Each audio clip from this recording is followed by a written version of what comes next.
Could you check your microphone?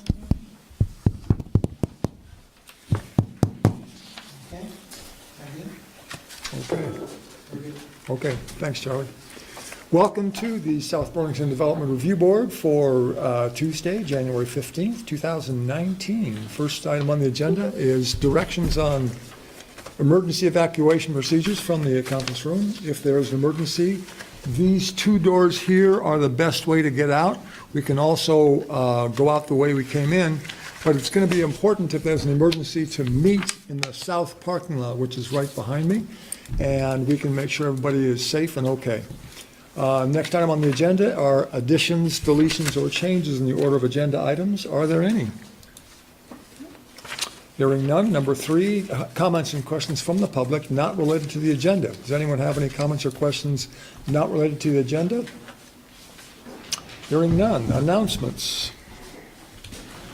There will be a couple of openings on the DRB coming up in June, July, so if anyone's interested, it's a ton of fun. 12 of Paul J. Washburn to amend a previously approved conditional use permit for construction of a 14 by 17 detached accessory unit to be used as a 186 square foot accessory residential unit. The amendment consists of reducing the rear setback to 5 feet and increasing the height to 15 feet at 30 Myers Court. The applicant has requested continuation to January 29th. I'll entertain a motion to continue. I move that we continue CU 1812 of Paul J. Washburn to January 29th, 2019. Second. It's been moved and seconded. We continue this application. All in favor, say aye. Aye. Opposed?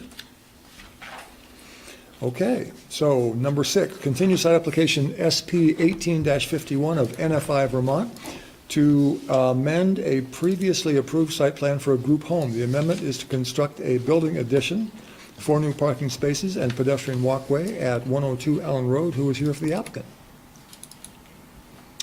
No one. It's a pretty simple amendment. Does the board have any comments? So there's the tree replacement deficiency. Does the board have any comments that we want to make in public? I don't think we need to have the applicant here because we know what we know, and this application has all the information that we need to know. Does the board feel that this $665 of existing So there's 32 caliper inches of trees to be removed. The applicant is proposing to exceed their minimum landscape value, minimum required landscape value by $665. Historically, the board has required applicants to replace trees that were on a previously approved site plan with the same number of caliper inches. At the last hearing, the board expressed that they were interested in changing that precedent. So staff comments include the relevant sections of the LDRs and the previously approved plans for the board to. Comments on whether this change in precedent to allow the additional $665 of landscaping budget to be replacement for the trees to be removed. I don't have the book here, but can we? So the staff comments are in the paragraph that the board has always used to require the inch-by-inch replacement.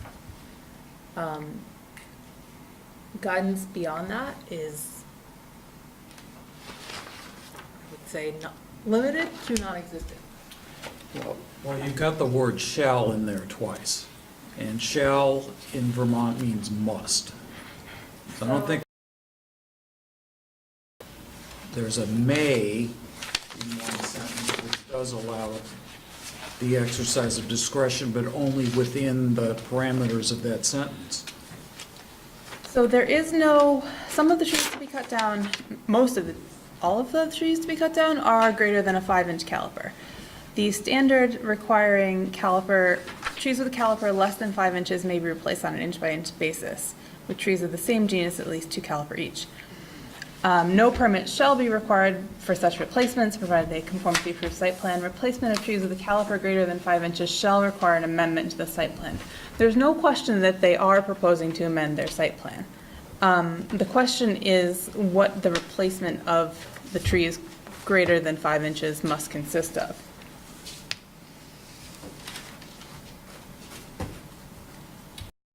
Six I that says you have to replace it on an inch by inch basis when it's greater than 5 inches. It just says they have to amend the site plan. So the question at hand then is, what would the board like to do instead?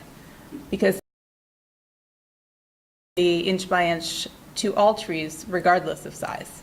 The trees that they are proposing to remove are greater than 5 inches, therefore the board has the flexibility to not require them to replace on an inch by inch basis, but that's not what the board has done over many, many years. It's not just the board. Administratively, the city has been Right, enforcing this right. for years.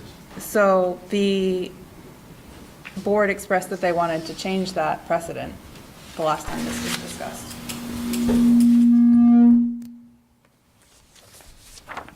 So, I would like to. yes. So I guess would the like to. question is, does the board want to do away with it altogether? Does the board want to come up with some medium? I mean, in this case, the applicant is proposing an extra $665 worth of trees. Is that enough? Does the board want more? Does the board want some in between? Does the board want to consider the existing or the landscaping to remain? What is the rationale for departing from the precedent? What's compelling about this case? Well, there were some extenuating circumstances, like the fact that it's a not bare bones nonprofit. And it's off the main road. None of these trees are going to be visible by the passerbys. They were replanted, there's not the area for it, and then the fact that we're taking down trees that were on a previous site plan, And it's a heavily treed site, the fact that they're heavily treed area? making a, yes, it is, exactly. And they're making an effort to landscape it in a way that will be, All right. So what Delilah has up now is the previously approved site plan. The previously approved site plan did not itemize trees, it showed tree areas. Just things that look like clouds. I think I think the fact that it's a bare bones nonprofit is a bad rationale. yeah. But the rest of them are pretty good rationales, particularly the fact that the trees were not specifically identified. I think that's significant.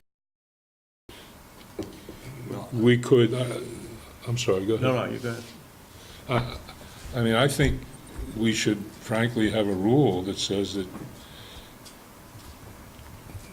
well, it's got problems. I was going to say that trees aren't specifically, that aren't specifically identified in a site plan are outside the scope. We interpret it as outside the scope of the intent of the regulation. But unfortunately, that lends itself to abuse too, that quickly occurred to me as soon as the words came out of my mouth. You could cut off the whole back end of a forest, you know. Yeah. John, you're the one most affected by this. What do you think? Hey, listen, if I was, I'm glad I had a chance to read it word for word and sort of listen to all of you. I mean, if I read it word for word, I don't believe larger trees are intended, trees greater than 5 inches, are intended to be replaced inch for inch. And I think that the administration of that over the years is wrong. So I'm all for that. With that said, we can look back at a case that happened on Shelburne Road about a year and a half ago where cedars were just mowed down and they were all 6, 8, 10-inch cedars. And this is actually an example of us not requiring them to put them back inch for inch. We just put back the cedar hedge. Because they will presumably grow to be that Exactly. big. Well, Exactly. right, but I mean, the other side of this that was administrated against me was we took down an apple tree that started off as a 2-inch caliper and had gotten big enough that it undermined a building. So we had to take it down. it was then a 14-inch tree, and we had to replace it with 7 2-inch Yeah. trees. Two-inch trees. Right. Problems. For which there was no space. Yeah, and we actually put it in the Market Street setback so that the city would have to take them down. So I don't think we can come up with a guiding rule other than, at the board's discretion, because the board's going to have to look at each case and it's going to have to say, are there mitigating circumstances like what you're talking about, John, and what we see here, and we figure it out. I would hope we would say something like that. We could say our precedent is X. The mitigating circumstances, which will not be enforced here because of the following mitigating circumstances. I'd like to leave out the identity of the applicant, because I think that's a bad road to go down, and list the site-specific reasons, Right. if we could. Marla, is that coherent enough to work with? Yeah, so in this case, is the board inclined to not require any replacement? I think, if everybody's good with what Frank said, I was moving on potentially preemptively. I think the budget they've given us is adequate. Yep. Yeah, I agree. for sure.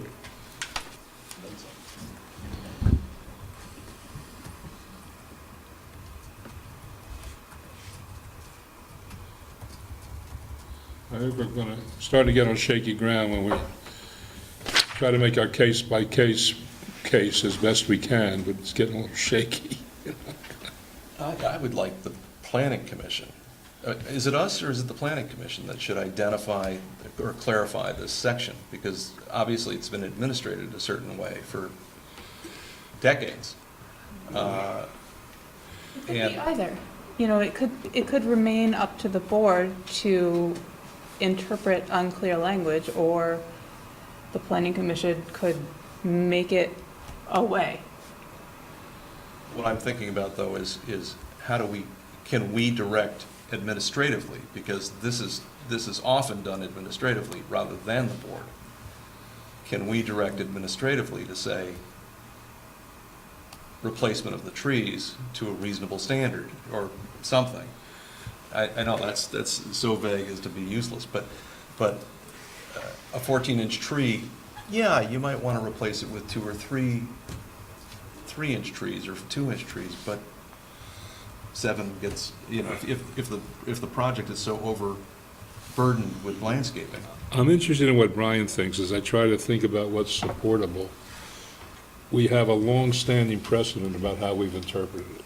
So that's Yeah, I'm not. sort of the law, and if we want to depart from it on a case-by-case basis, to me, that's the best argument for holding up. And even that is not the greatest, but it's plausible. Yeah, I'm not so wedded to it has to be a certain way because we've always done it that way. I mean, we're quasi-judicial, we're not judicial, we're not bound by precedent. Stare decisis doesn't apply.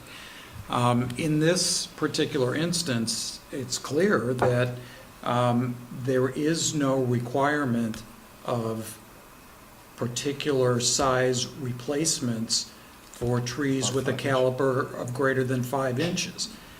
I think by not giving any guidance on that, the Planning Commission has left it to our discretion on a case-by-case basis.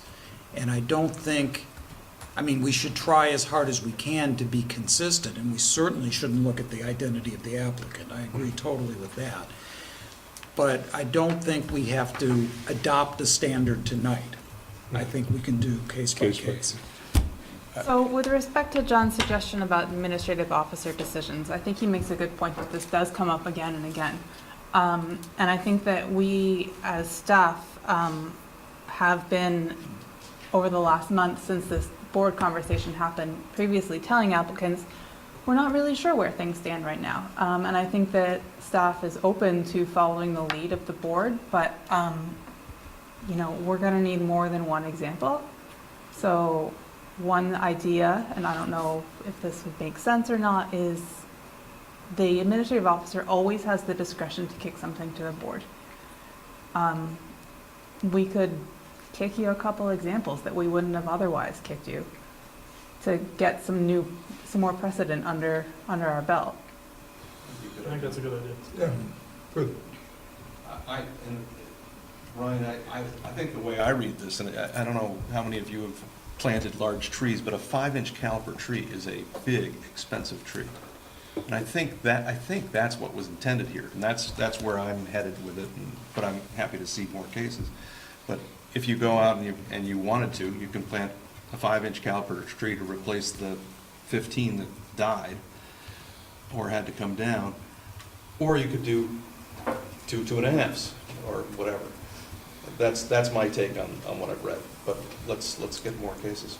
Yeah, I was just saying, I don't think we should commit to a particular formula, like if it's greater than 5 inches, the replacement has to be 50%, something like that. I think it should be flexible enough to take account of site conditions, as in this case, where it doesn't make sense to plant a lot of large trees. And they've hit the landscaping budget Right. anyway. Right. Yeah. Cool. I'd move that, oh, then, We just moved to Mark? close. Yeah, Mark, any comments? No, I've been listening to the conversation. I'm good with the direction you guys have been talking about. It seems as though, I think this is something we need to hash out a little more, and maybe something the planning commission needs to pick up to get a little better direction, because I'm not a huge proponent of the inch-for-inch replacement, because I think we should be looking at site plans on a case-by-case and cost of construction, which is how we establish a landscape plan. Right. And, the idea of replacing a 32-inch tree with, 6 5-inch trees or something like that, when just doesn't make a lot of sense, because they do grow up. They do get larger. I know it takes time, and trees are not fast-growing, but I just think we should be looking at it on a case-by-case basis based on construction costs. And something I'd put on the list of planning commission consideration. Sounds good. Comments from the public? Hearing none. I would move that we close continued site plan application SB 1851 of NFI Vermont Incorporated. Second? It's been moved and seconded to close this application. All in favor, say aye. Aye. Right. Opposed? Abstained. Hearing none. Number 7, sketch plan application SD 18-33 of Burlington International Airport / BTV Hotel LLC to amend a previously approved plan for an airport complex. The amendment consists of constructing a 102-room, 5-story hotel adjacent to the southern end of the existing parking garage at 1200 Airport Drive. Who is here for the applicant? Many people. I'm here, I'm Greg Rabideau from Rabideau Architects. I'll be the project's architect. With me on my left is Chris Gendron from Stantec, the project's civil engineer. And there are a great many people from the airport, including Gene Richards, Nick Longo. I can't remember everybody's name off the top of my head, but and they're here to help answer questions if they come up. Should we do this now?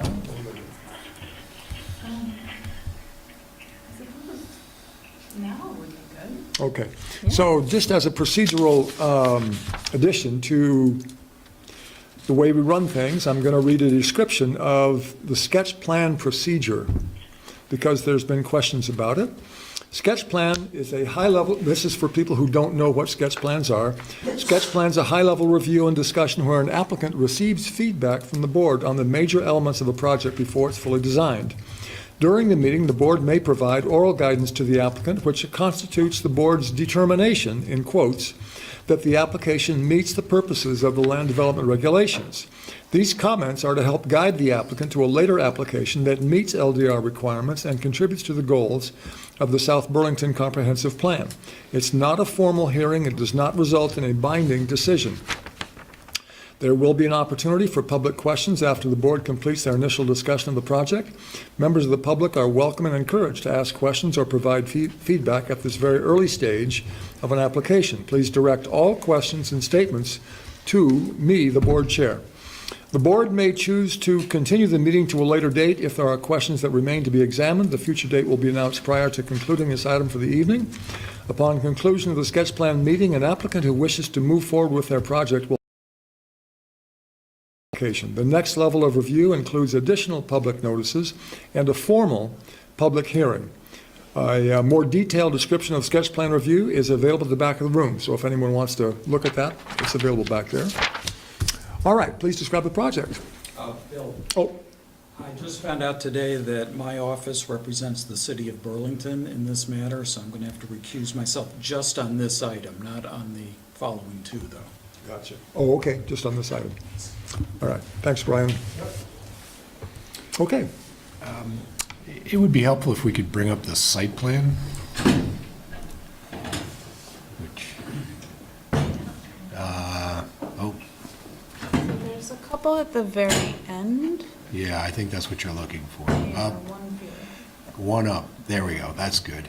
And it's also helpful for me if I can stand, if that's all right with you, but I'll bring the mic with me. You don't want- Gonna make No, it. you're just only gonna go, you get so far. well, so far, Well, pretty good. I think this is probably good enough. Thank you. So what you're seeing is a small corner of the airport. At the bottom of the drawing, just above the word site plan, is the existing driveway that enters Burlington Airport from Airport Drive. And you're seeing it about as far as just before you start to get to the terminal and the drop-off area. The large rectangular block in the center of the image is the proposed hotel. Just above that is the existing parking garage. And this is a repeat of a sketch plan that was done back in April. We went off, we did a bunch of business stuff, came back.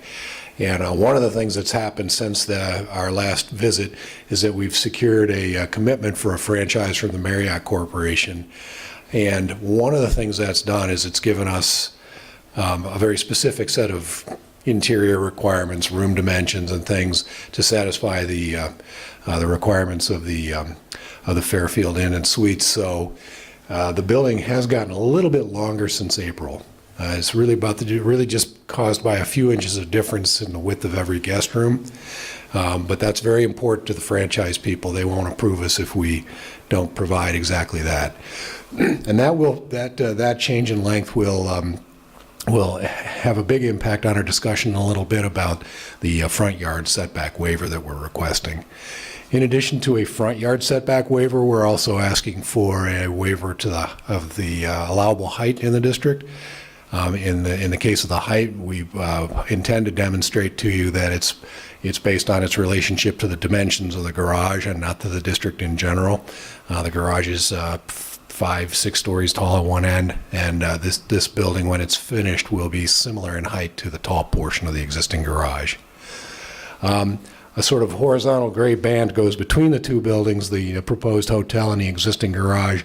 That is a newly proposed access lane that would allow hotel traffic that begins to enter the site but does not enter the garage to exit back out to Airport Drive, Airport Parkway without having to go through the entire drop-off pickup area of the airport.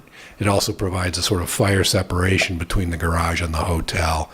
And it's also the one of the means by which we may enter the garage, hotel guests may enter the garage through that second gate.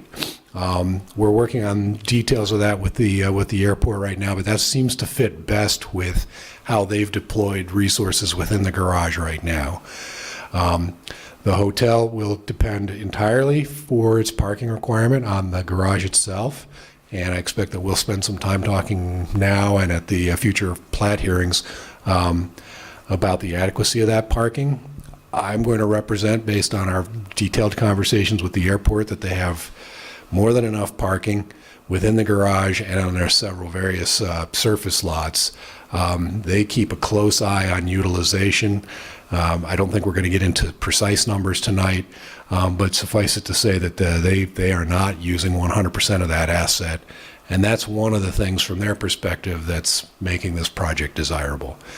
The hotel came about as a part of a request for proposals from the airport, who have, through their own studies, identified the need for close-in hotel rooms for a lot of airport patrons who come from 2 or more hours away. So people from the Northeast Kingdom and the Cantons de l'Est, Eastern Townships, who use Burlington Airport as one of their primary airports.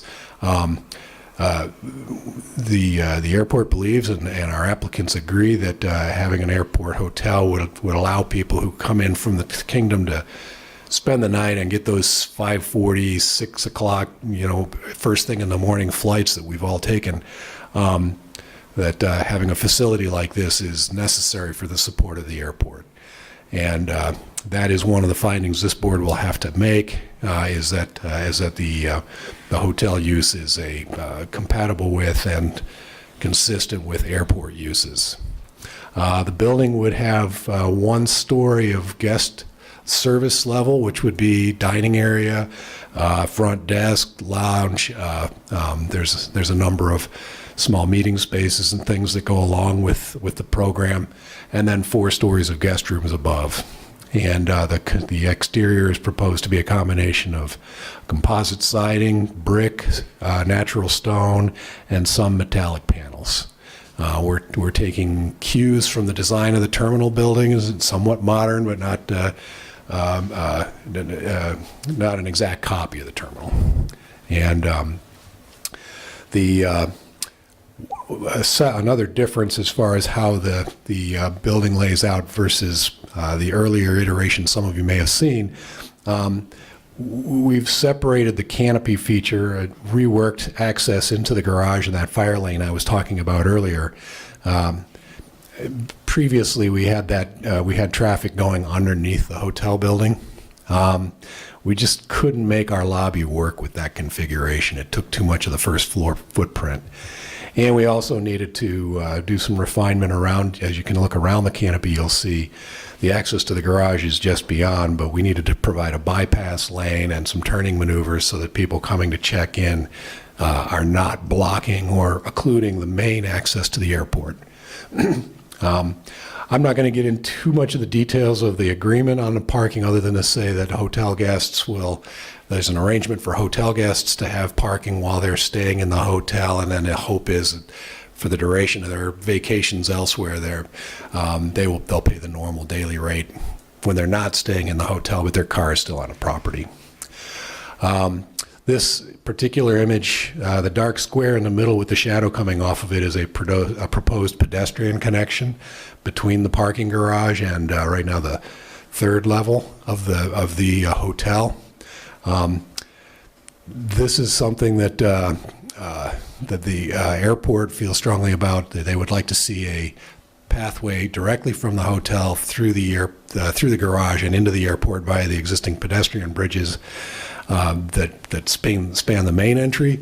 And the idea there is that somebody staying in the hotel could go from their guest room to the terminal without having to go out into the weather. With no access other than with card. Yeah, right.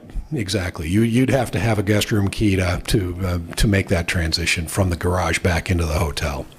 I expect people will always be able to go from the hotel into the garage, but other than that, we have shown pedestrian connections. Could we go back to the site plan for a sec? You start to see a hint of it up here, just towards the center of the top of the page. In addition to that, we're also proposing a sidewalk connection from the hotel building via that crosswalk to a sidewalk that would take you outside the garage along the westerly side of the main access drive, so that you could cross over to the terminal at that first crosswalk that's usually attended. I'm going to show a few other things, but the important setback that we're going to talk about tonight is along Airport Parkway, and you can see where the ordinance shows the setback versus where we're proposing it to be. So that's roughly a 10-foot variance there. And I'm going to let Chris do a quick take on the utilities so that we can get everything on the table, and then we'd like to answer your questions. Thank you. So just to give you a brief overview of what we're looking at existing, if you start down on Airport Driveway or at the entrance, there's a slew of utilities, power, communications that run along the curb line on the hotel side that will need to relocate to fit the hotel footprint in. In addition, there is a sewer line that runs through, but we won't need to relocate that. That runs on the south side of the hotel. There is a water line that we'll have to work with the Champlain Water District to relocate. What's helpful about that is that that is actually on a looped system, so we can disconnect one end and the terminal building will still be able to be fed, and along with all the other buildings will be able to be fed. There's a gas line that needs to be relocated as well. That will likely be relocated along the new access road in between the parking garage and the proposed hotel. And the power and communications, with power, that's also another looped system, so they can disconnect on one end and the airport can be fed from another. And communications is, we're still working through the details on how we're going to figure out relocating the communications. And one thing that always comes up is how we're going to treat our stormwater. We have every intention to work with Dave Wheeler and Tom DiPietro and come up with a good plan to get this to work, but preliminarily we're thinking about putting in a underground infiltration system, stormwater infiltration system on the west side of the proposed hotel, and that will likely collect all of the access road and the hotel footprint and infiltrate most of that stormwater into the ground. That is barring any, we have to do some soil tests to make sure that's possible, but generally on the airport property we've had really good soils that permit that activity. And I think that's all I had to talk about for utilities, unless you can think of anything else, Greg? No, it just occurred to me that I should mention, the airport has asked us to include our waste management facility, to integrate it in with the existing waste management facility that's on site there. I think logistically they like it, security-wise they like it. It's better to have all that in one location. So hotel staff will take their trash across the street to the existing dumpster enclosure that's there by the end of the secondary terminal. So with that, I think those are the broad strokes. I would like to hear any questions that the board may have. Well, perhaps we could step through staff comments.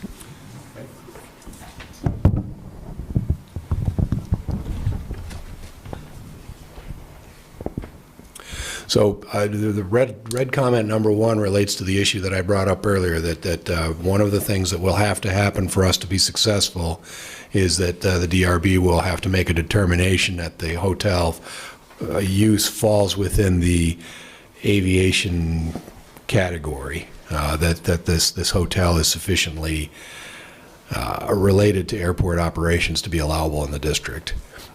And we've talked about this before. It seems to have been okay as an issue in the past. I don't know if anybody has any particularized concerns about that.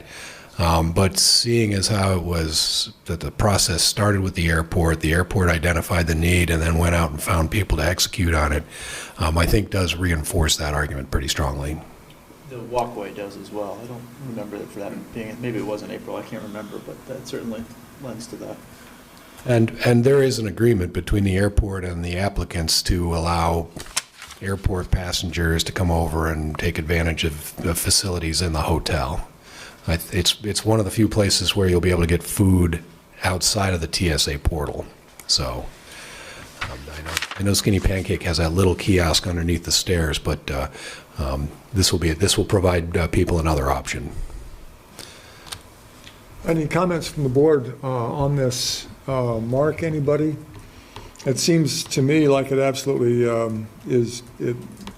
It's another use designed to serve aviation passengers in the industry. So, It's clear. yep. Maybe. I mean, if you're talking about a 5-story hotel, to just squeeze that under the concept of other uses, it's a little bit of a stretch, but I agree that literally it works. was thinking a newspaper stand, you know? Yeah. They have one of those already. Yeah. A couple of them, actually. Mark, you there? Yeah, no, I mean, while I guess I agree that a hotel is a nice amenity for an airport, especially here where, there's a reason that there's airport shuttles that go to the airport at, all hours of the day, is because it is a complementary use. I just sort of, I'm not trying to be the only contrarian on the board, but I'm just questioning, if it's, what you could define as not being, complementary use to an airport, if you're looking for a reason to pigeonhole it in. There's a pretty explicit set of lists of uses or of items that do fall under the airport uses. Repair, storage, commercial shipping, storage, restaurants, rental vehicles, and other uses serve aviation passengers and industry. I think I would feel that they would have added in logic, if that was an intended use. That was kind of my point, yeah. Right. John? I think South Burlington has not figured out what's going to happen with the property around the airport yet. I think of airports as being the largest industrial parks we have, and with the highest noise volume we've got. And so while I've stayed in any number of airport hotels, I'm not sure I can agree, but I'm not against it either. So I don't have a good answer at the moment. Mr. Chair, can I introduce myself and add one more Sketch plan. item to that? Thank you very much. So, sketch plan again, no need to swear anybody in, so go ahead and identify yourself and. Sure. My name is Nick Longo. I'm the Deputy Director of Aviation for the airport. One of the things, too, that will support an aviation airport use for the hotel is this is going to be highly used by crew members of the actual airlines. So as you might know, and as Greg mentioned earlier, most of our flights, actually every single one of our flights departs between the 5:30 and 6:30 time frame in the morning. And every single one of those crew members needs an overnight stay because not all of them do live in the area. So one of the reasons that is highly attractive to the our airline partners, and that we're already working with our airline partners, is this hotel for that overnight stay for airport use. That's important. Thank you very much. Nick, can I ask you a question? Absolutely. The rooms and meals taxes, the portion that's local goes to Burlington or South Burlington? That's a South Burlington tax. Thank you very much. Good question, John. Yeah, Burlington is not asserting any governmental rights in this area. Absolutely. I'll restate sort of the foundation of my argument, which is by lease terms, this hotel is going to provide services to guests in the terminal, by allowing them access to the food and the lounging and the fitness features. The second thing is the projects are interlaced because this project is wholly dependent on the airport for its parking. And third, the identifying the need and establishing the project was an airport project that we had responded to. So those are our feelings why it should be considered as such. Okay. I had a question. I'm not sure I heard you right. I thought I heard you say that you envision, obviously what's going to happen here is that inside the parking garage, hotel clients are going to completely monopolize everything close to the hotel. I thought I heard you say, well, we envision cars will be there a day or two. If someone is going to need longer-term parking, we hope that they will go to one of the long-term parking areas. Can't you go do a little better than hope? No, I think what I said was that I may have misunderstood you. hotel guests, the hotel will create some accommodation for the guests to pay for their parking while they're in the hotel. If they stay on and let's say they go to Aruba for 2 weeks, they're gonna still be airport parking customers. They'll park in the garage and pay the normal rate, right? That's the deal. So this is also a driver to help utilize the parking for the airport, which, you know, they want to utilize that. Some of the things that are going on in the airport that you may not be aware of is there's a special zone created on the ground floor close to the terminal for short-term parking.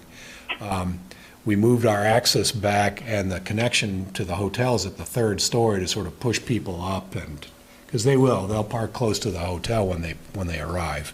But the airport staff is very clear that the garage has a lot of capacity, that if you go up to levels 5 and 6, there's always spaces, and that's my experience as well. Hotel guests are not going to take over a 2,200 car parking garage. There's 104 rooms, did I say? So, you know, even when it's completely full, it's still going to be the lesser share of. But if someone's got that third floor spot, you know, the first one next to the entrance into to the passageway into the hotel, and they decide to go to Aruba, they can sit there for 2 weeks. Is that right? Well, you know, every time I go to the airport, the parking garage is full of people who beat me to the good spaces. I always try to leave a half an hour to get from the parking garage over to the terminal, because just for that driving around. As long as there's capacity in the garage, you and I shouldn't have a problem, because the capacity is there to handle the demand. But these are the spaces closest to the terminal, right? Not really, because Because they're sort of down at the far south end of the garage, which really it makes them. What I'm getting at is there's some way to force them into those spaces that are in the Newski, you know, so to speak. We've had a lot of talks about, you know, transitioning people out to longer term stay lots. I know for sure that employees of the hotel are going to be parking. They're not going to be parking in these prime spaces. They're going to be over where all the airport employees park. If you want us to work on that issue as we come back to preliminary plat and give you more detail about how this is supposed to work, I'm sure the airport and the applicant would be happy to share that. The airport restrict the space simple, have a restricted space to active airport guests. I don't want to jump into the middle of that because it's part of their lease agreement, but I think if we explain fully what they've agreed to, you'll find more I think what comfort. Frank's asking for is a special DRB space.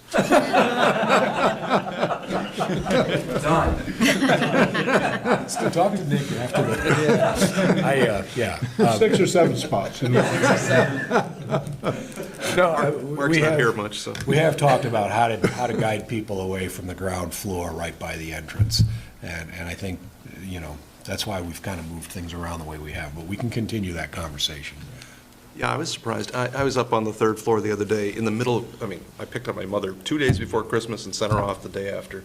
And the 3rd floor was, you know, not a ghost town, but you could park anywhere up there. I just never go up there. The airport has had fantastic utilization. I mean, they are, I think they're doing a fantastic job over there. There are several times, days of the year, weeks of the year, you know, around school holidays, for instance, where the garage really gets used.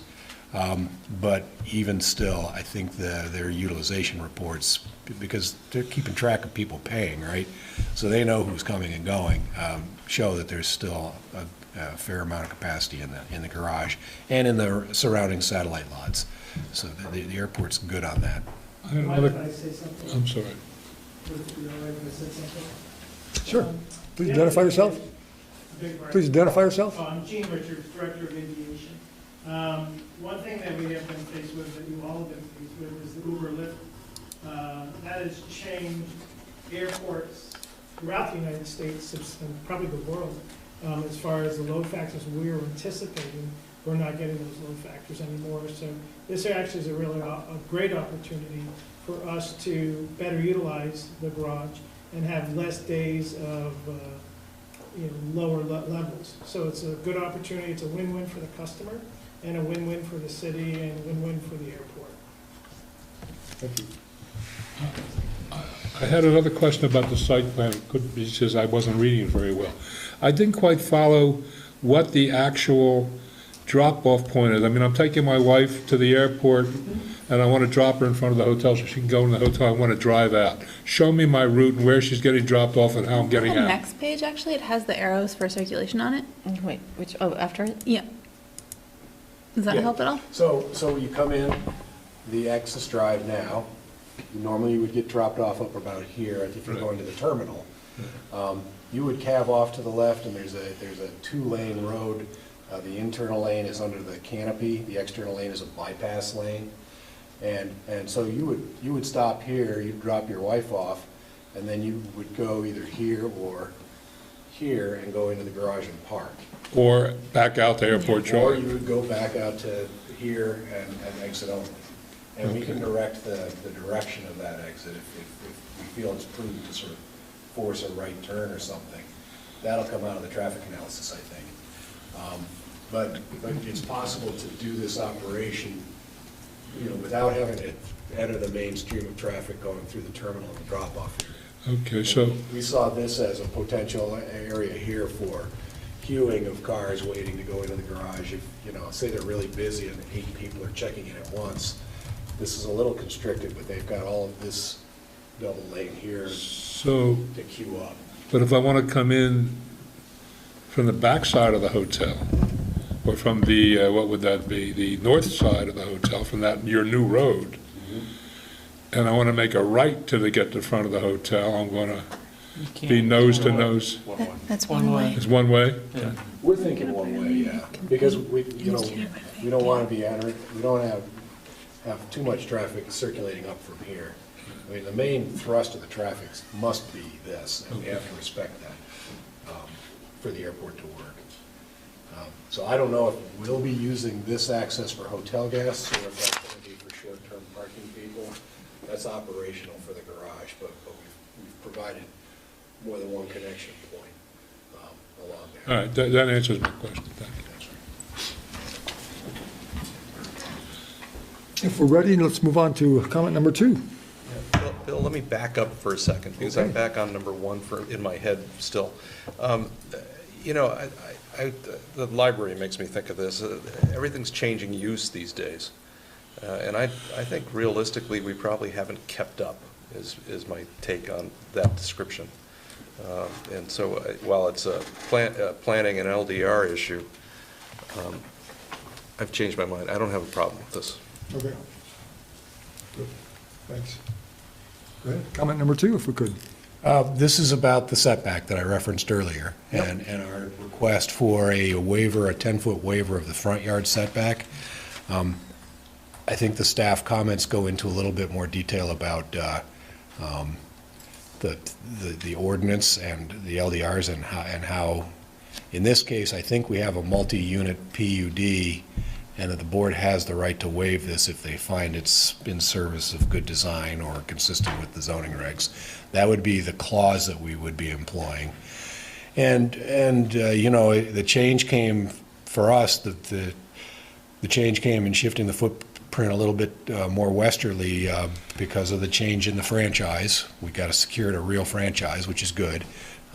But it came with some dimensional requirements and the work it took to make all that sequence of entry that I was just talking to Frank about. So pushing the building 10 feet closer to the street helps all of that work. The buffer in front of the airport is 50 feet wide. It's really well vegetated. I think the board has the discretion to do it. I guess the question is are they willing to do it? Are there some serious concerns about that? I think it helps too that everything across the street has been turned into parkland. So in proposing that we have this front yard setback, we're not goring anybody else's ox. We're not getting closer to people across the street. In fact, that whole area is, it's really beautiful when you come out of the airport. It's sort of strange to see, what used to be backyard trees just sort of out in the wild like this. But I think that feeds into that consideration. So economically, I take it you can't build a 94-unit hotel. because that's the difference, or. Right. Or go a floor higher. Well, a floor higher would involve a different waiver, you know, which we're already asking for. We've been known to make height waivers. I'm not Yeah. promoting it, but I'm saying, I mean, you're asking for two waivers instead of potentially only one. We are asking for a taller building because we're attaching to a building that's already there, that's pretty tall. And the front yard setback is, you know, if the guidance was we can't see a way to giving that to you, I'd go solve that problem and come back. It's an interesting point. Go ahead, Mark. How tall is the parking garage on this side of the hotel? Northern end of the parking garage is 58 feet high. Right, but this is the southern end. The southern end is 3 tiers high, and I think each tier is like 10'6", so let's say like 30. Yeah, that's about right. So somewhere around 30 feet to the deck, maybe a few 4 feet up to the top of the walls. But the garage itself, you know, about halfway down, adds another couple of stories plus the roof terrace. So that we think that's germane to this conversation. Right, so I went out and looked at it just because I was thinking about this very question. And the northern end of the parking garage is near to the height that the hotel is proposed to be, but the southern end of that parking garage really does taper off, and it splits, I think like Greg said, a little south of the middle. So a little less than half of the mass of the building is that 3 deck. So it's when you talk about, you know, a building that doesn't have parking on the roof, it would be a equivalent of a 2-story building, adjacent to where the hotel would be. Well, there's a east elevation that shows what it looks like. With the hotel? Oh, the garage, yeah. Down on the bottom there? Well, Yes. that's the west elevation, but okay. So you're seeing the bridge, which is dark, and the dark band that's vertical is a stairwell in the distance, and there's the top of the garage, roughly corresponding to our 3rd floor, our 4th floor. So you're going way above the garage. At that end, but as you go down past the deli, and the garage pops right up. So I believe it has 5 or 6 stories at that end. I have, on my thumb drive, I have the working drawings for the parking garage, if anybody wants to look at those images. But bear in mind, we're gonna expose our short elevation to the street. The garage itself is, you know, several hundred feet long. It's a big building. It's not just tall, it's, you know, it's several blocks long. So, Yeah, in my view, I mean, you see it as one.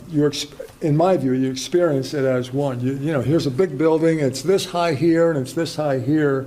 So to me, having something that's this high, 7 feet taller compared to this, that's what I'm going to be looking at. I'm not going to feel like there's just this part where there's a 2-story difference. I'm going to be looking at the whole thing and thinking, yeah, 58 here, 65 there, pretty close. So to me, I'm not going to feel it like a jarring, out of context, inappropriately too tall structure. Yeah, I wouldn't want to see it go taller, though. You wouldn't want to see it go taller. No. Yep. Which John was raising the point. I'm not asking for it, I'm just. Right. Really what I'm asking about is that they've encroached on the front yard setback by 10 feet. It's still 40 feet, so it's not a bad setback. Right. But they've encroached on it for I assume for economic reasons, because otherwise they would have just proposed a 94 room hotel. Well, it's not like, if we go on to the next point, it's not like, and your point about they're asking for 2 waivers is highly pertinent here, because it looks like when you grant the height waiver, you're supposed to get you're supposed to get an improvement in the setback or a greater setback. I didn't think that was true under Clause B of this section of the LDRs. I thought. You don't have to, but that is one mechanism. If the applicant wanted to get higher without a waiver, they could get some step backs, or they can just flat out request the waiver, which is what they're doing here.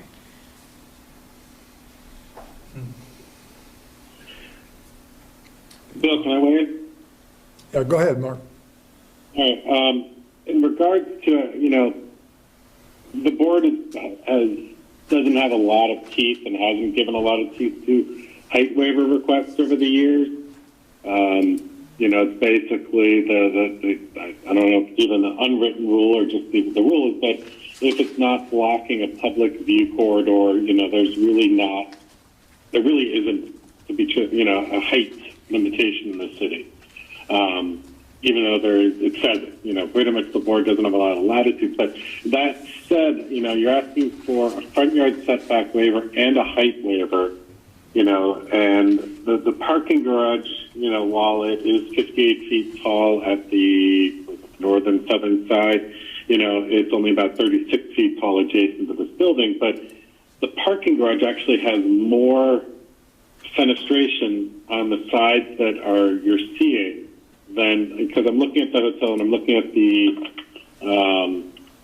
east and the west elevations are in essence 5-story blank walls, and you're asking for one of those 5-story blank walls to be closer to the street than the parking garage, which has, arched rhythmic openings. So, for that reason alone, I don't see any benefit we're getting from granting a height and a setback waiver, when what you're projecting to the street is basically a big blank wall. So I'm not inclined for either of them for that purpose, that reason.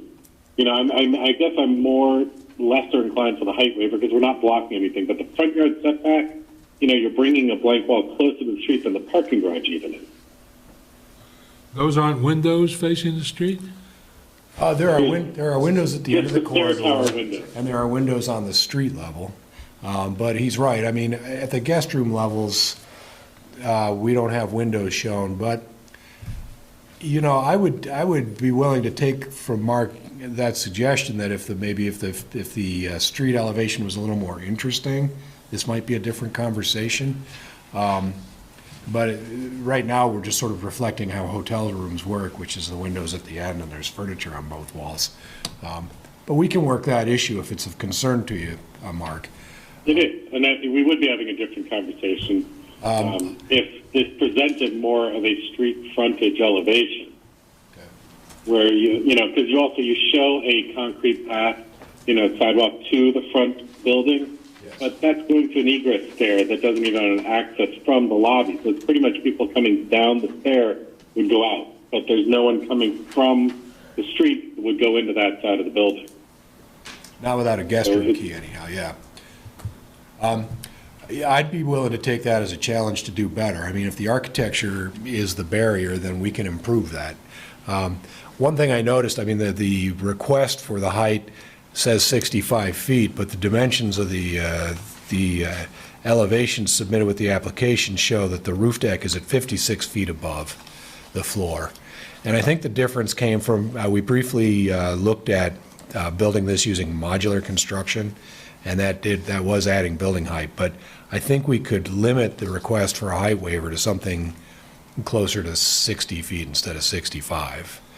Well, With the roof deck being at 56 and the rest of it just being bumps and grinds to make the building more interesting. No, the numerical thing isn't what concerns me, because Okay. I'd hate for you to take aesthetic things away from it just to get a better number. I'm glad Mark picked up on that, because that's a great concern to me, too. And when you say you're going to improve it architecturally, it doesn't sound like you mean you're going to put windows in. It sounds like something else. Well, I guess just I was trying to give myself as much latitude as possible. I mean, it could be, obviously, windows are one component, but it could also be, some detailing, some features, a big piece of art. I think we should, if we're going to open that up, we should think broadly to, what will make this the best facade for South Burlington. Rather than dance around the issue, would putting windows in upset the whole internal floor plan for what you've got designed for your tenant? Yeah, No, it might mean I have to go back to Marriott and ask for an exception on the end rooms, or it could be that we look for a way to rotate. if they want to the be end in, rooms. if they want to be in the hotel with a bigger hotel than they can get normally through the dimensional standard, they might have to accept some QuickBo Pro to get that. I will say generally in our work with Marriott and the other major franchise organizations, if we come to them with a problem that starts at the zoning level, they get more flexible than if it's just coming from the applicant, the franchisee. Yep. So if the charge from this board is, we don't want any blank wall space in the street, I can either rotate the rooms at that end of the building 90 degrees so they're facing outwards, or I can find a way to get some windows into the plans on the sides. I'll do that. And I'll just go to them and I'll say, the local zoning for people made me do this, and you may feel used by it, but I think everybody gets what they want. I like the idea of rotating the rooms, but there's also the idea of maybe those false glazing that looks like windows, but is not, huh? Spandrel. Spandrel, thank you. If I'm going to do it, I'd like it to be real. But why don't we take that as guidance from the, can I take that as guidance from the board, that if we do something to improve the elevations, you'll be more receptive to that idea? On both the east and the west. Yes. Yes. So, can I ask the board, just because I feel like this might come up in Greg's conversations, and it'd be good for him to have some advanced guidance on it. If he says, I'd like to rotate the rooms, and the hotel says, okay, you can do that, but we need another 5 feet. At the expense of another 5-foot setback waiver, beyond the 10 that they're already asking for, to get a really stellar facade, would the board feel comfortable with that?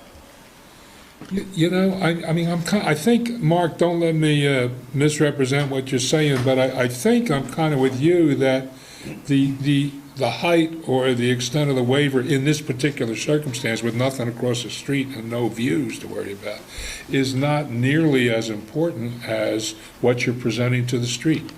Is that? Exactly. Okay. Yeah, and if it, to answer your question, Marley, if you came another 10 feet and had something on the first floor and a terrace and and the thing stepped back a little bit, I think I'd be happier. So I would too. I don't I'd also anticipate like asking to for see a more than real 10 feet. connection from the street into the hotel rather than just the egress sidewalk, you know. But please don't take that as an open invitation to decrease the setback further. I started to say, I think my pro forma, the cost estimating, it's all based on the square feet we have. I don't think I need to enlarge the building to solve this problem.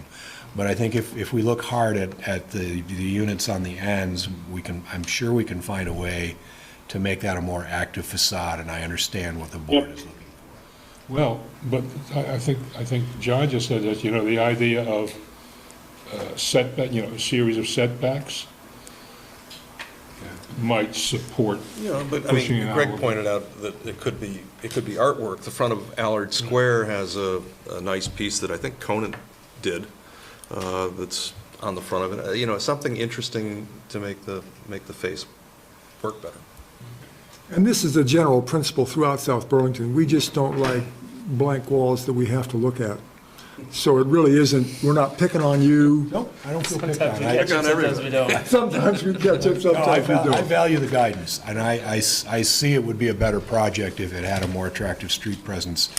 And if that's what the board feels they want to see in order to feel comfortable with that, when we come back for preliminary plat, we'll have a solution for that problem. I'm confident I can get that done. Great. And I think we'll refine our request for the height waiver to the least number we can live with, but I think it'll be less than 65. I think it's probably going to be more like between 58 and 60. But don't shave it just to get a better number if it's going to affect your aesthetics for like a better roof line. No, Mark, I think in fact what's going on is if you look at the drawings that were in your package is we were showing 56 feet to the top, to the roof deck. That earlier number was preserving some flexibility to go modular, and I don't think we're going to go that way at this point. Do you have an elevator penthouse? We would Yeah, have, I see a dimension of 60 feet, 11, and change. to the top of the secondary flat roof. Right.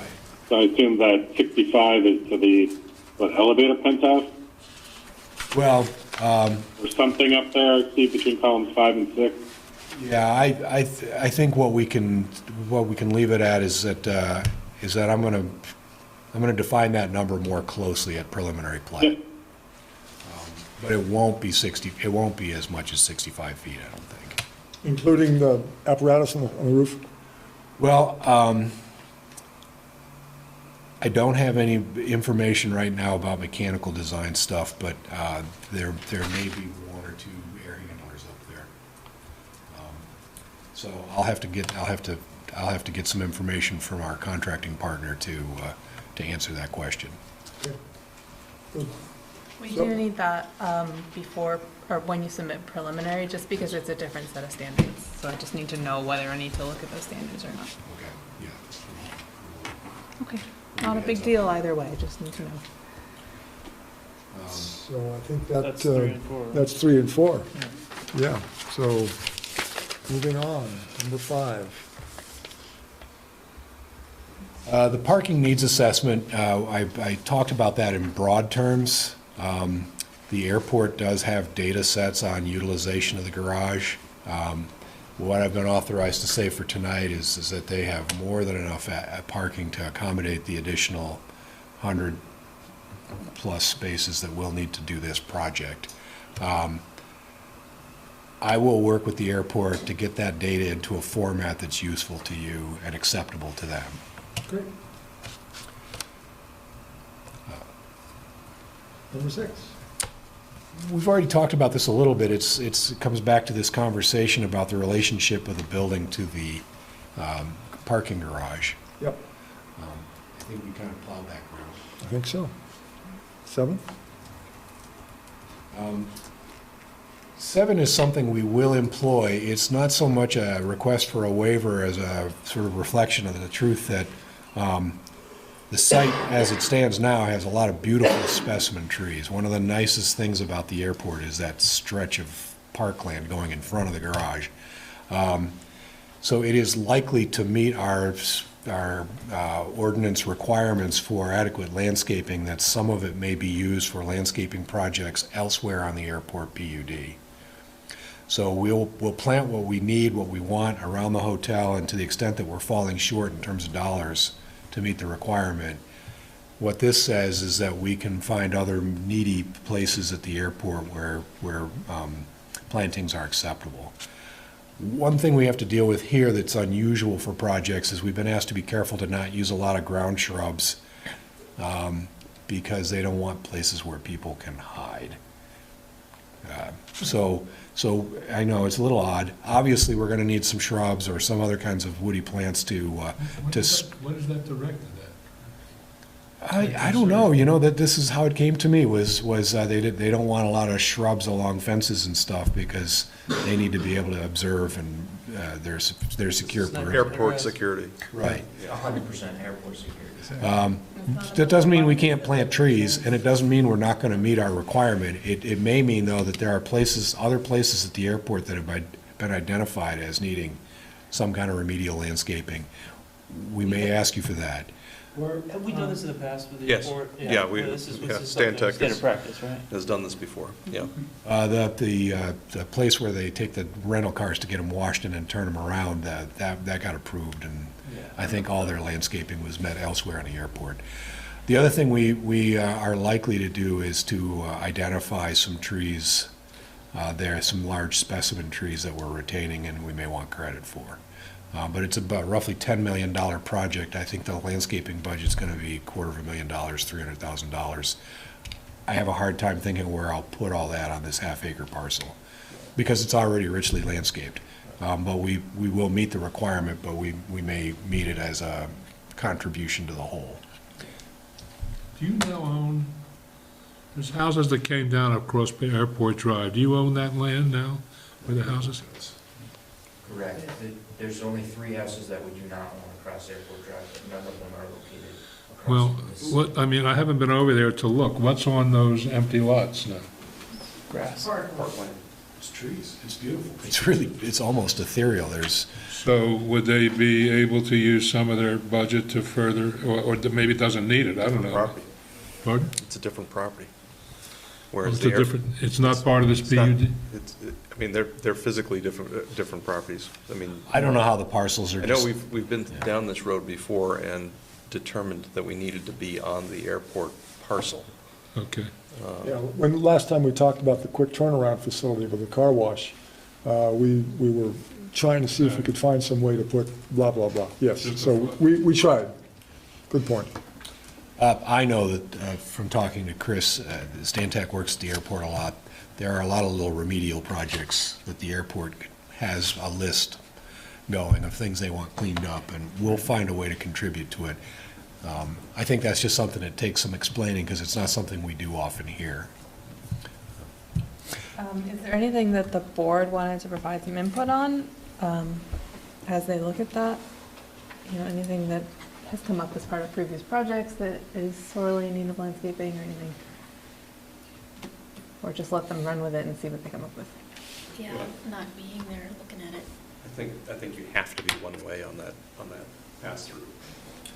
Because you're going to have people line up. You are one way, and I think it has to stay one way. I can't imagine how it would work. We don't want to encourage people to sort of shortcut the entrance to the airport if they're coming from Winooski, say, either. You know, so it's really sort of keeping people from pulling into that secondary driveway as opposed to using the main entrance. So we'd like to see that one way going out. That's important. I don't see any reason, I mean,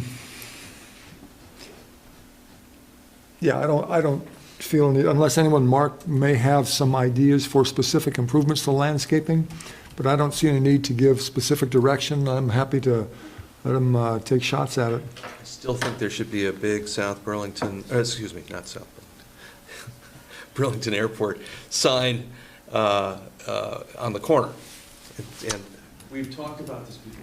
If we can make that part of our landscaping budget, we would love to do that. Oh, that doesn't have a belong in sign the ordinance. landscape. Make it out of flowers like the rose. I'll vote for it. So we just, I don't know if that was a comment in jest or not a comment in jest, but signs cannot be part of the site plan. Location. Can't be part of it, nothing to do with signs can be part of the site plan. By the way, are the trees you show on the site plan, to what extent are they there? I think those trees are intended to represent trees that are there now. I know that Stantec went out and picked up all the existing trees on the site. We're going to work between sketch and preliminary to take those locations and identify what they are by species and caliper. But that information is in hand. And yeah, I mean, there are some gorgeous, big, huge trees out there.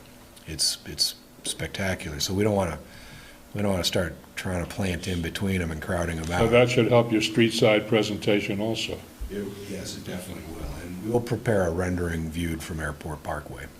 If we're talking about those trees and how beautiful they are and that they should be preserved, it just comes to mind that Chris said that's where the infiltration basin is going. No, we can squeeze it in between. In the area to the west is where there isn't actually a lot of trees. It's kind of, that went into the consideration of placing it there. So if you're just to the west of the hotel site, you can see there's a little bit of a gap there. And that's why that's partially why we wanted to propose it there. Okay. It doesn't need to be big. It looks like a big site, but in reality, with the infiltration rates we get, it allows us to put in a pretty small facility. Are you adding any significant amount of hard space? I mean, what is, Not really. It's mostly building. In terms of this discussion about stormwater flows, it's the fire lane between the two structures and a little bit of patio out front. well, I mean, the roof of the building is impermeable, but It is impermeable, but it's treated differently than parking lot stormwater because it's less contaminated. It's more of a pure rainwater as opposed to You're not- parking lot runoff. You're not which- picking up sediment. what I'm getting at is, what is the surface where the footprint is now? Is It's that, grass. Oh, it's all grass. It's all grass. it's all grass? All right, so it is adding, We're Here it is, adding A little over half an acre, I think, total of impervious. impervious At least surface. I yeah. checked that without the road, but including the roof? mostly the roof, or at least half of it, probably, 12,000 square feet of it is roof. As part of this project, we'll be meeting all the LDR storm chapter, I'm not blanking on what chapter it is, but we'll be meeting all the LDR requirements for stormwater, as well as getting a stormwater permit that will be required for this project. And luckily, the soils here are very sandy, so infiltration is a reasonable option to pursue. If we're ready, move on to comment number 8.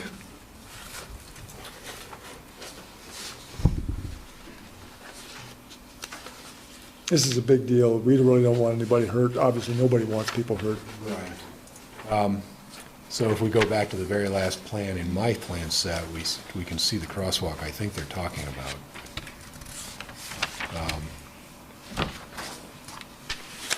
Doesn't quite show on this one, but the one just previous it does. Yeah, you can see the crosswalk bars there. We want to be able to get people from the front door of the hotel over to the terminal via an outside route as well. The frequency of cars coming through there is substantially less than the frequency of cars going through the main terminal driveway. But I think staff is just raising some safety concerns about this. We've given you the sort of turning maneuvers and the grain of the traffic. But yeah, I think, people are going to have to be aware that they don't step off the curb in front of a moving car. It is low speed, very low volume. You could almost think of it almost like you're walking through a parking lot at this point with the low amount of traffic that you have and the low speeds that you're dealing with. But if That entrance to the garage, the one right there, right, that Delilah's on, anyone can access that, even if I'm just going to the airport and not using the hotel at all? I don't think you can now. Isn't that gated off? It won't be gated off if this whole, in other words, I drive around Yeah. and take a left. Yeah. Can I now just not do that and go straight through because I'm confused and I just see that entrance? It is currently open right now for short term parking. So it is? That's new. Where's the line?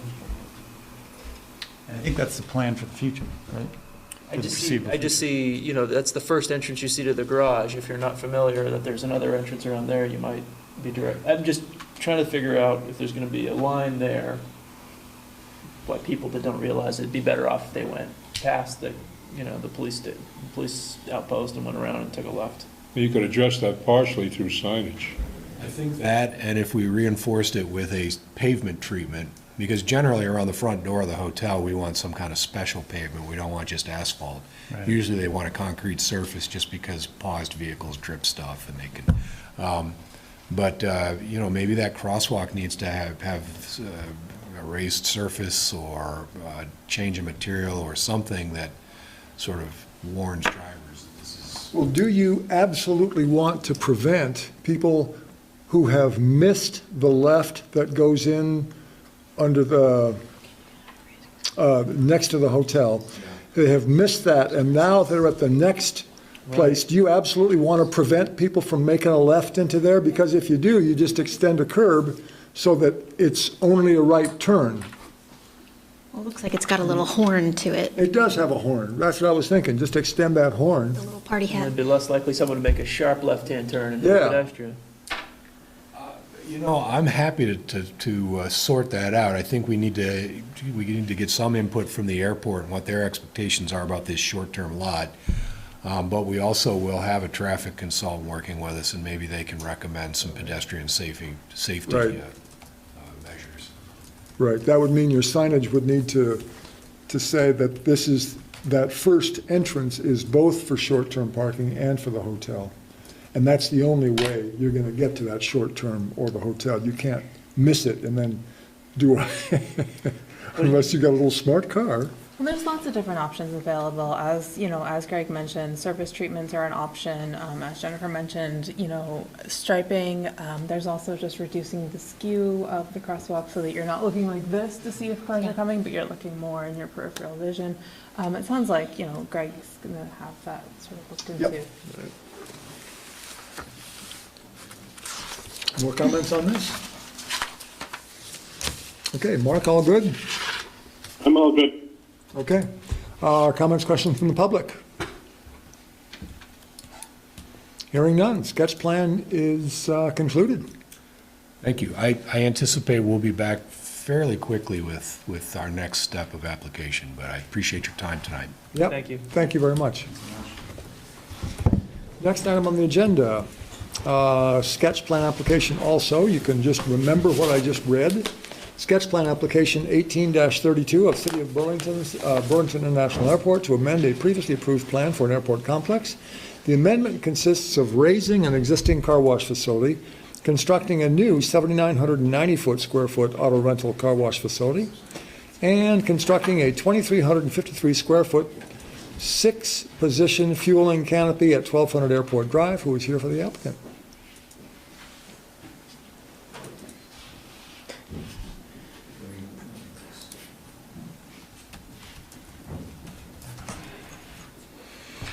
Sketch plan, so I don't need to swear you in. So if you'll go ahead and describe the project. Sure. So again, my name is Nick Longo, Deputy Director of Aviation. And I'm John Linwall with Stantec Consulting. And this is slightly different from what you've seen in the past. We have made some revisions, reduction in the scope of what we're planning to do. What we've shown on this particular diagram is at the very bottom half of the page is the previous application that you have seen in the past, as well as the layout and the facade that used to be on there. And at the very top, those three images, not only the new site plan, but also the facade that you'll see with our new application, which is very consistent with what we've shown you in the past. So if you're okay with it, I'd like to walk you through exactly what the heck this is and why we're doing it, but also kind of the layout and where the cars are actually going, and why there was such a reduction in the actual scope of work.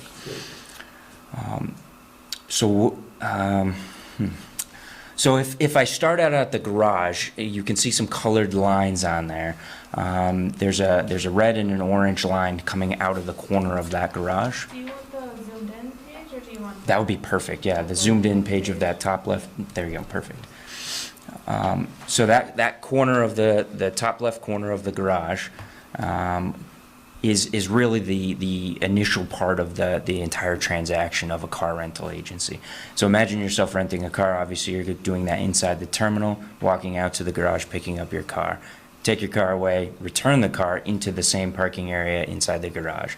The service agents of the car rental companies then use that light orange line to take that vehicle into this new QTA, or quick turnaround facility.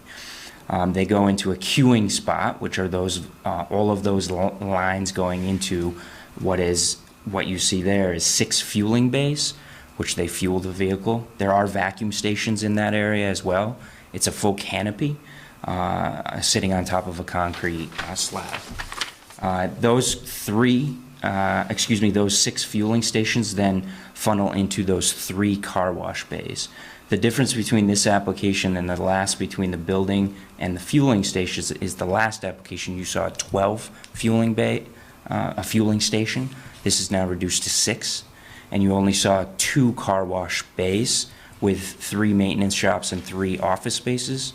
The office space and the maintenance shops have been removed, and now 3 vacuum, which is the orange positions on that map, and the car wash facility itself, which is the light purple right there. 3 bays and 6 fueling stations, because there are 3 entities using this facility. Avis Budget is 1 entity. Hertz Dollar is the second facility, or second entity, and Enterprise National Alamo as the 3rd entity. So everything's split up evenly with this facility. And then once you finish with that light orange line, you're going into the red area, where now the vehicle, again, in all essence of the name, is a quick turnaround facility, quickly goes back into the garage for the next customer to pick up. The site is generally reduced. The footprint, the fence line is reduced from your previous version of the application. You can see some darker gray areas that we outline as add alternate pavement. We are actually going to be paving those and would be requesting that as part of this application. So that's really the site itself. Another major change is the fueling truck designation, which is the blue line, designated from the blue line, which originates out of Airport Drive, coming into what I call White Street Extension over there, making that right-hand turn into the parking area, into a designated lane specific for the fueling truck itself. There is a underground 15,000-gallon fuel tank over there. That has not changed from the previous application's position. The reason for that is if ever there's an expansion of the airport, we don't want to limit our footprint with a car rental facility like this. So generally that footprint stays the same. We're just reducing the scope of work and keeping that fueling underground tank where it is. However, it is outside the fence. Let's see, and then lastly, as I mentioned, the office space was removed from the previous building application. That yellow building right there, while we don't intend to use it right now, especially talking with the car rental agencies recently, we don't intend to use it as an office space building. We do want to keep it in there just in case there is potential for an office space need for this particular site. Is that yellow building used for now? Right now, it's a vacant building that we don't use for anything because we're planning to use it for this facility. It used to be the old parking shuttle building a long while back. Let's see, entrance, it is a secured site, so there is gated entrances. There is today, but this is a much secure facility. But there's an additional gated exit or entrance in the back area. Just above the yellow building there, just which is east of the yellow building right there. Straight to the top. Yep. Right there, yep. Yep, right there.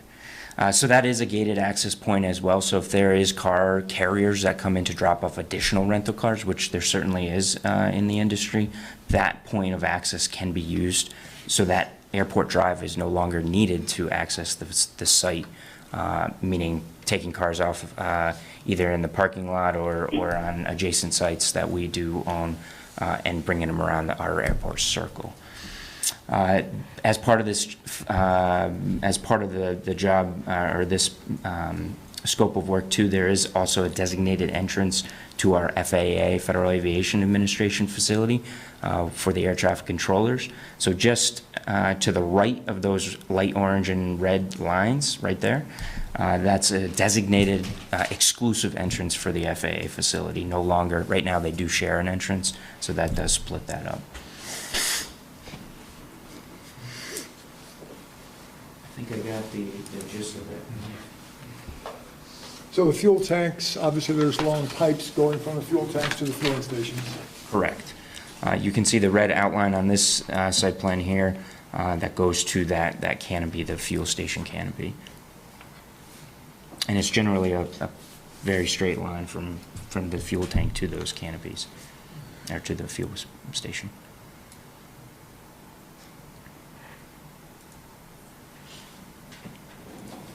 Okay.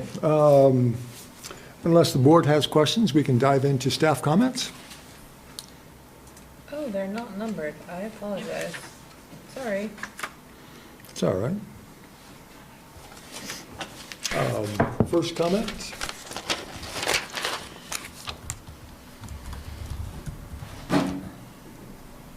We have traditionally allowed the airport to provide estimated coverage calculations as long as they are demonstrably well within the allowed maximums. So I'm assuming that we want, as a board, that we want them to continue, we want John to continue doing that from Stantec? Well, they gave us. It looks like there is a calculation in the packet. Right, for lot coverage, but not for building coverage. So maximum lot coverage is 50%. They've calculated that lot coverage is 34%. Just eyeballing it, buildings are not the majority of that. the maximum allowable building coverage is 30%, so they're obviously well under the maximum allowable building coverage. Yep. So it's, as long as it's not a huge project, having that would be helpful. Okay, next comment, staff considers that the applicant must update the parking needs assessment. Could we back up just a second, just relating back to the project, which, the sketch plan, the previous sketch plan project, what impact is that having on building and lot coverage? The lot coverage numbers are calculated and are under the allowable. The building coverage numbers are not calculated, but are obviously well under the allowable, because the allowable, it only exceeds the total lot coverage only exceeds the allowable building coverage by a tiny bit, and there's no way the buildings are the majority of it. Okay. Thanks, Frank. Just a point of clarification then, so the board would like to see building percent coverage as well as total lot coverage? We haven't historically asked for it. Aha, we haven't historically asked for it. It seems obvious Yeah. based on, you know. Yeah, I mean, I was assuming, I apologize, I was assuming it had been something that was always done. So if this is a new requirement, and it's, as you say, obviously not a problem, I'm happy with not asking for it. I agree. Sorry. Well, The board in plenty of other projects has not required calculation of coverage when it is obviously well under. Things like subdivisions of farm properties, I don't know, Right, yeah, yeah. things where they're adding 100 square feet of dumpster pad, that sort of thing. Right, sounds good. So I apologize for lack of clarity. But it occurs to me the airport being the airport and not just a one-shot farm development with a certain penchant for increasing its usage. Maybe just as a benchmark, we ought to see a coverage number, not because we're concerned about it, but just to know where we were on thus and such a date. So when the next one comes up, we got something to look back on. Yeah, so that's what we did with the lot coverage, because I had that same sentiment, and I, begged and pleaded before today's hearing that they give us an updated lot coverage benchmark. Okay. I did not go so far for the building coverage. But is that tricky? Is it asking something considerable to ask for the coverage numbers? Is that hard? It's not an unreasonable request. I think, again, it's kind of intuitive, I guess, that if we are where we are with impervious area, which covers both, pavement. No, I understand, but I mean, just to know, for the sake of knowing, is it a big deal? I mean, are we talking about a half hours at a computer, or are we talking about going out with a tape measure, figuratively speaking? It's a reasonable request. It's probably a day of calculation and a day to check it or something like that. Well, maybe that's excessive. Yeah, that sounds, I wouldn't want to spend 2 days. Never mind. I like the lot coverage. I'm impressed on the other thing. Yeah. I mean, a day's work is considerable. Yeah, 2 days' work is considerable, right? Yeah. Good. Next comment. Update the parking needs assessment. I think that the last applicant told us that we're going to need that. They're going to give us their data on utilization.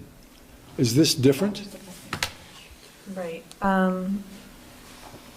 No, if it's the same information, I guess the kicker here is that this project does remove some parking on the White Street lot. It's probably the same analysis, just including that information. Yeah, so that same analysis that was going to be done for the hotel can be used as part of this application as well. It could be. I guess a point of distinction is that in the discussion on the hotel, it was primarily focused on the garage usage. Right. And now we're bringing in the service lots Right. into the discussion, so it's a bit different in that way. Correct, yeah. One of the things, you're absolutely right, this does absolutely displace 45 approximately parking positions. One of the things that we use this particular area for is employee parking and crew parking only. you can see to the north of this facility, which is to the left side of to relocate that 45 lost to, just off the page there, you can see a corner of a lot right there. That's also additional overflow capacity. So as we planned for the displacement of this parking facility, or this QTA facility here, we knew that we were gonna have to displace those employee and crew parking. And just to cover every little corner, there's also what we call Lot A, which is just adjacent to the parking garage. That also is for oversized, that is a public parking lot, paid public parking lot and secured lot. But that also is an area that we can use for employee and crew parking if we absolutely need to. Nick, can you talk about parking lot D? I did.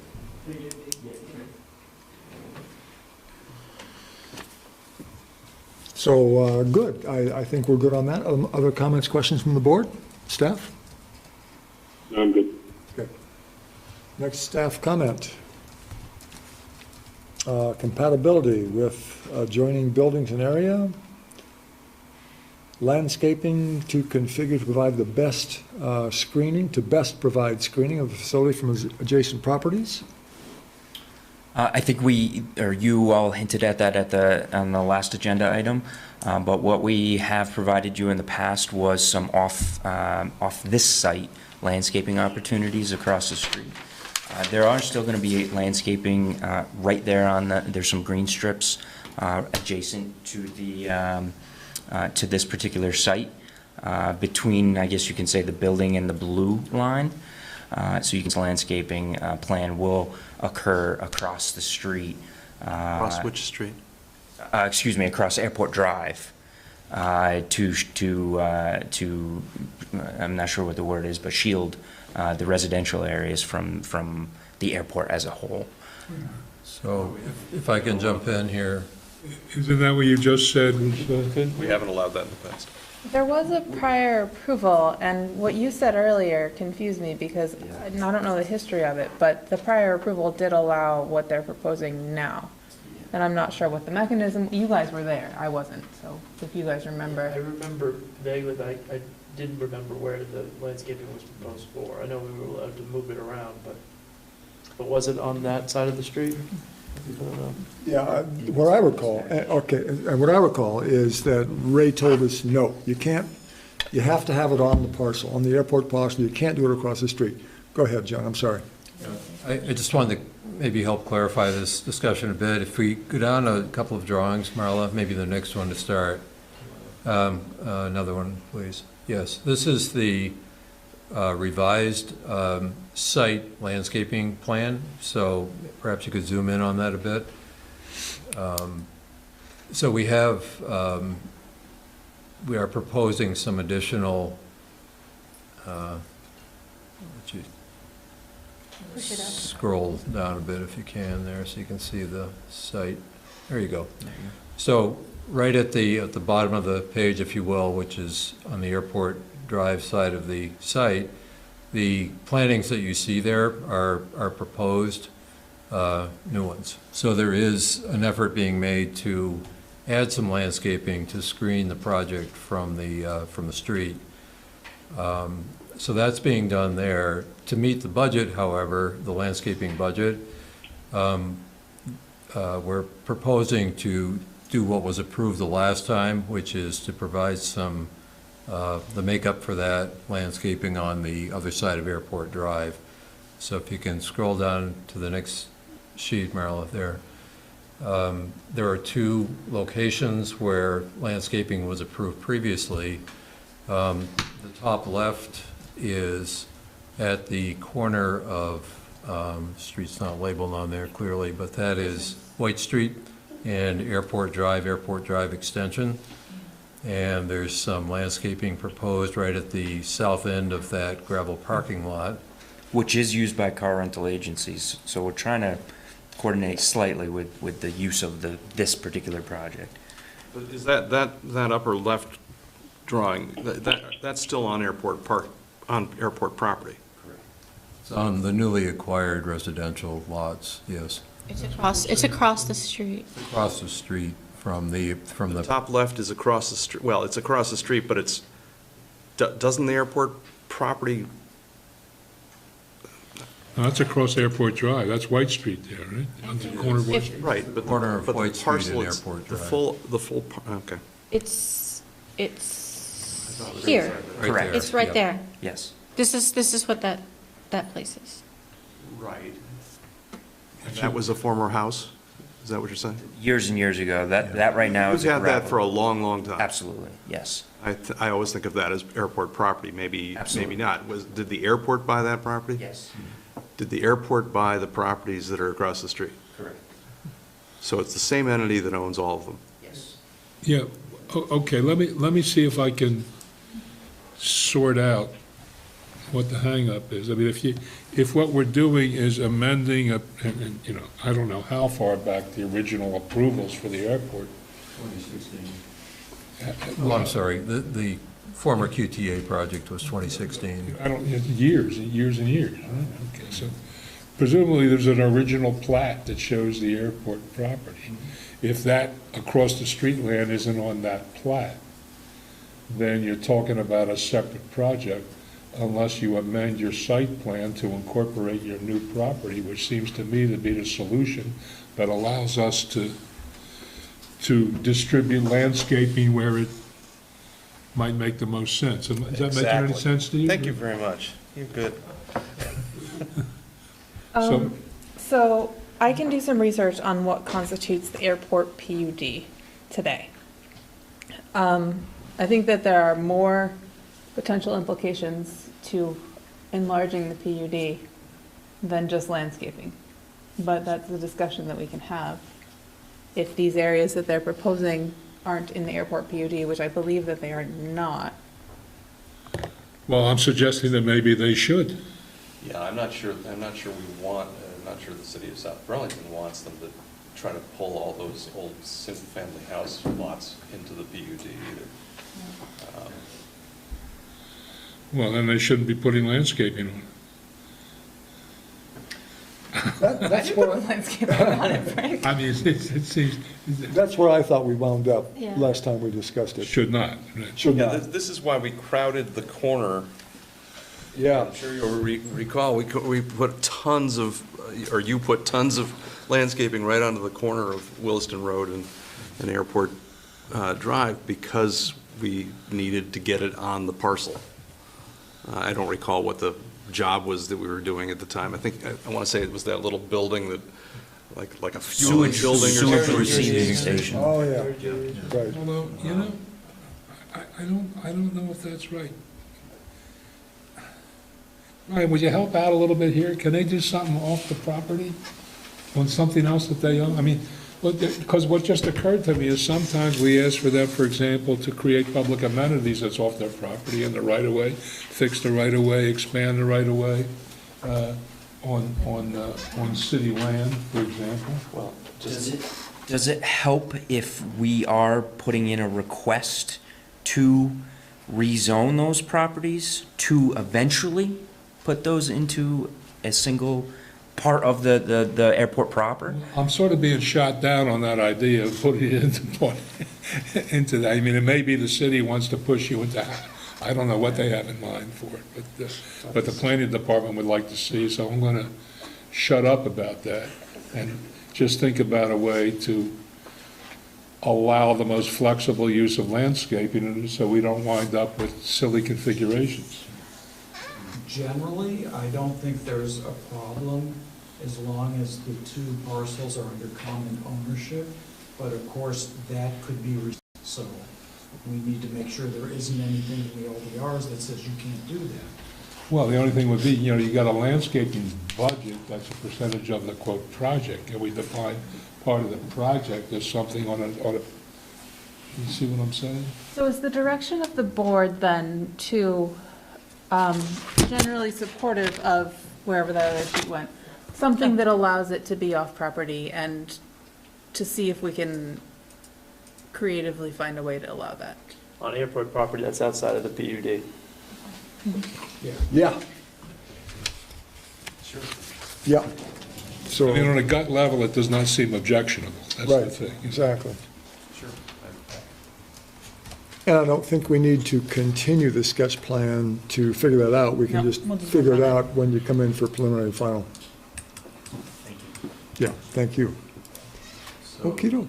Again, a point of clarification, I guess. We're coming in for preliminary final plat very quickly on this. We have our design all done. Can we submit the plans that you're looking at on the other side of Airport Drive and assume that that will be okay, or should we wait for some direction from you on that? I think it's a bit of a leap. I'm not unconfident, but I don't feel as though it's a slam dunk. So, let's you and I discuss it, I guess.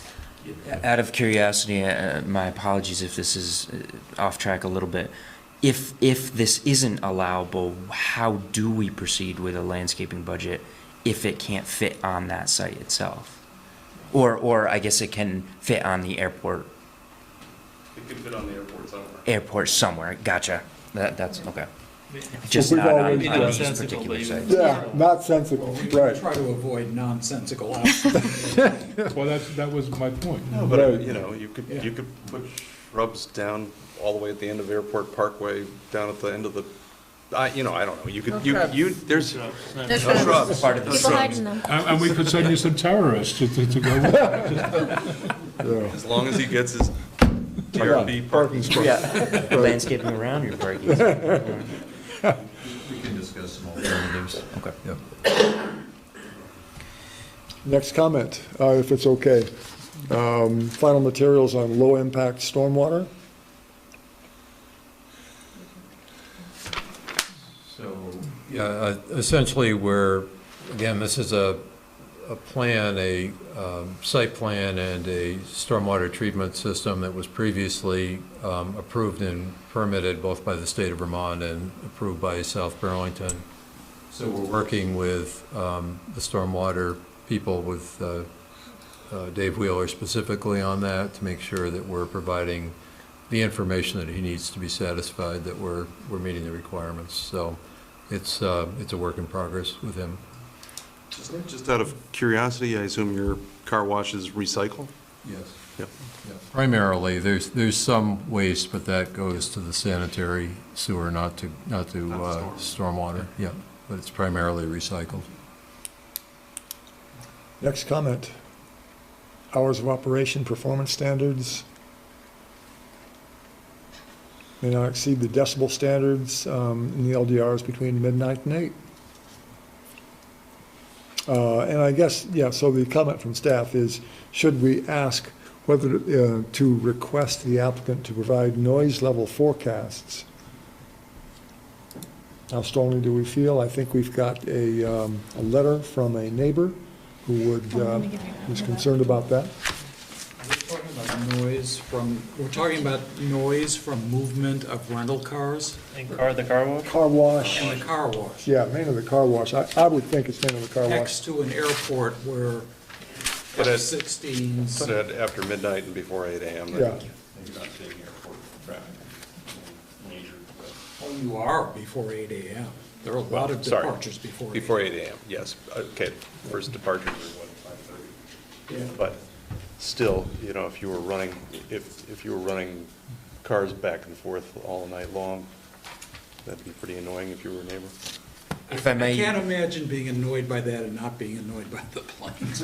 Yeah, but except it's 1 o'clock in the morning. It's one more level. Planes land their scheduled flights after that land after midnight. Is that correct? Scheduled flight arrivals after midnight, correct, absolutely. Yep. If I may add some more detail to the actual building, so our hope is, and the plan to design this is to contain all of that noise as well as the full operation within, obviously, this building. So we have built high-speed doors on both ends, so this is going to be a shut, if you will, operation. But just to add on to it a little bit more, this is not a different use than what we currently have there today. It of course is in a slightly different location than what we have today. But we would be open to look at his concerns. I haven't read this yet, but to see exactly what we can add to this facility. But the hope is to contain that noise level if there is within that building. It's also an approved, Gene Richards again, it's also an approved situation because the vacuuming will be inside of the building instead of in the parking garage next to the street. On the third floor is where they're doing it now, pretty much 24 hours a day. So the great part about this is at the lower level, it's inside the building with the doors shut. So I think it'll be an improved situation from what we currently have. Good point. Thank you. What I keep picturing is you know, the car washes of when I was a kid, and the radio blaring. That's the thing. I mean, that's the thing that would get me going. Is, you know, the wrong type of music at 2 o'clock in the morning. Right? We'd be happy to have that a condition of the. Okay, I'll tell you what the right kind of music is. Yeah. Yeah, right. Okay, more comments, questions from the board? No, I'm good. Go ahead, Mark. He said, no, he's good. Okay, good. Comments, questions from the public? Hearing none. Thank you very much. Thank you. Take care. Next on the agenda. Sorry? So sketch is concluded then? Sketch is concluded. All right. Yes. Thank you, Bill. Site plan application SP 18-57 of City of Burlington, Burlington National Airport to amend the previously approved plan for an airport complex. Amendment consists of constructing an expansion of existing taxiway G for the purpose of an airport holding area, constructing a jet blast deflector,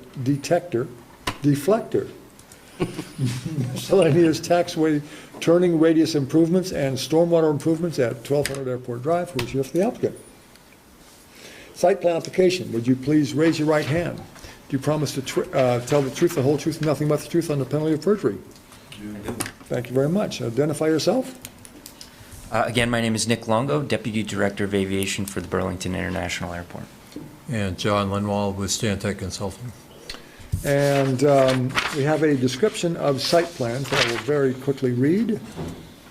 Land development projects that do not require subdivision or qualify as a planned unit development are eligible to be reviewed as site plans.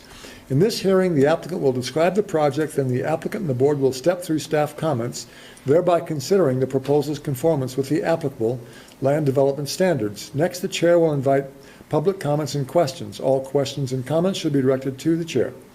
The board may choose to continue the meeting to a later date. If there are questions that remain to be examined, a future date will be announced prior to concluding this item for the evening. At the end of the hearing, the board will vote on whether to close the hearing, and once closed, will issue a decision on the site plan within 45 days.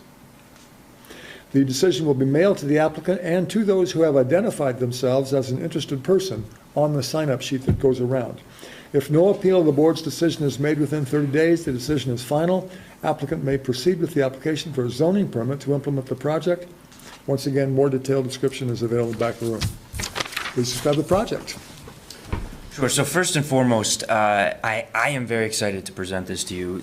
You've seen portions of this in the past on previous projects, and portions of what we call our taxiway golf, also on previous projects.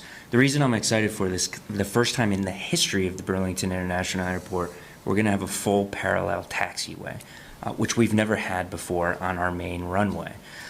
This provides a substantial amount of efficiency, safety, coordination with our air traffic control partners in the tower, and while we've completed 2 of the 3 portions already of this project, this portion that we're presenting to you today is the final completion, the connection, so to speak, from the north to the south to connect those areas.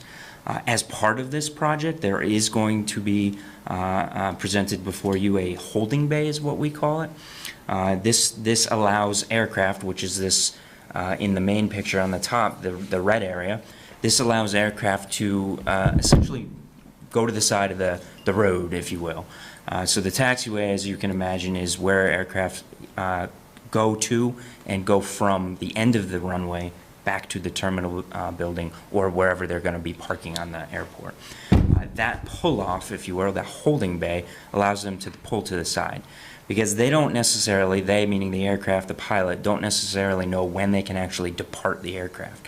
They have to wait for air traffic controllers at their destination airport, essentially, to allow them to take off from their origin airport. This allows that aircraft to pull to the side, wait for that departure clearance time to arrive, so that other aircraft, if they're, and there are, as we discussed, many flights, approximately 13 usually, all occurring with a 1 hour time period, that will all use one end of the airport. Currently, what we do is we actually taxi on existing taxiway systems and hold aircraft on those taxiways. To do that, we have to actually take an aircraft onto a runway, an active runway, and put them onto what we call currently taxiway Mike, which is about in the middle of the picture there. Not too relevant to the conversation, only that it's not an efficient and it's certainly not a safe operation to have a taxiing aircraft on an active runway. This completely gets rid of that. The most important thing that I think we want to present to you today is we did listen to you. We know both from the city staff, both for the city administration and from your board, that jet blast was a high concern for this particular holding bay. So what we're presenting to you today is that jet blast barrier to contain the jet blast from the holding bay area. There are many additions, many turns, many changes within the main structure, the main part of this project. The green area is not the entire project, but essentially it comprises portions of it. The entire project is mostly in the central part, closest to the terminal, and the crossing of our 2 runway systems. Very complicated project, extremely. The coordination that has to take place just to get the construction and the phasing within that area is extensive. But just that holding bay by itself is extremely important to the airport, like I said, and to finish up for the efficiency and for the safety. The holding bay is that little orange area on the left? The orange area to the left of the project site, yes. There's a red line which is blown up in the bottom portion of the picture right there. That red line, there's actually 2 red lines. So one of the red lines you can see is a road. The one that's obviously not connected to anything else, that's the jet blast barrier. That road is a perimeter road that we use many times a day for many different reasons, from Vermont National Guard personnel going back and forth to our airport operations staff patrolling the fence line for both security, safety, what we call FOD, which is foreign object debris, essentially garbage or things that should not be out on the airfield. Our USDA agent needs that perimeter road, so to check for wildlife, rodents and things like that, and also to check for breaches in the fence line. The jet blast barrier is on the other side of that fence, on the other side of the perimeter road. All of that is within our current fence itself, which is what we call the airfield. So everything on this picture is within the airfield. What is a jet blast, Barry? Can we look at the jet blast? Absolutely. Before we look,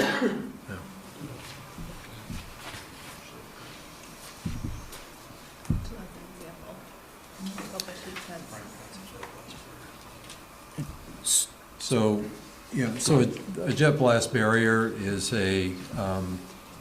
it's a prefabricated metal structure, and it's intended to deflect the flow from the jet engines to jet blast up at a 50-degree angle from the surface, and that allows it to dissipate above the ground level, and it addresses the concern that the board and the public had at the last hearing about airflow from the aircraft engines reaching Airport Parkway specifically. I think that was the issue that we were challenged with addressing. So these are industry standard structures that are designed for this purpose, and the airport is, as Nick said, heard what you said and came up with the best industry solution to address it. Are those houses right behind it? This is not our airport. This is a Spec sheet. this is a profile picture of a different airport. Yeah, so this Yeah. is at the Barnes Air Guard Base in Westfield, Mass, an installation there. So can you explain the idea that it bounces off and then dissipates? You know, how does that work? It goes upwards. It It goes goes vertical. up, it's deflected upwards, so there's some graphics here that are in your package, I believe.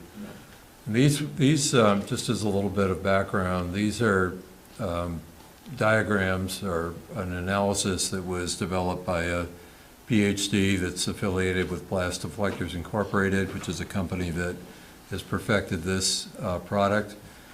And this is basically a graphic simulation of their mathematical analysis that they do. And the idea is to show graphically what happens to the jet blast behind the aircraft as it meets this deflector. So, yeah, so these, we can get into the numbers if you're interested in them, but I think the takeaway to begin with is that this is, if you look at that graphic, that's what happens to the jet blast when it meets the deflector. Now, when we say jet blast, are we just talking about force of air and maybe some particulate, or are we talking about noise in any way? Just the airflow, it's not noise. So the noise is unabated? These are not designed to address, to mitigate noise. They're designed strictly to address the airflow behind the aircraft.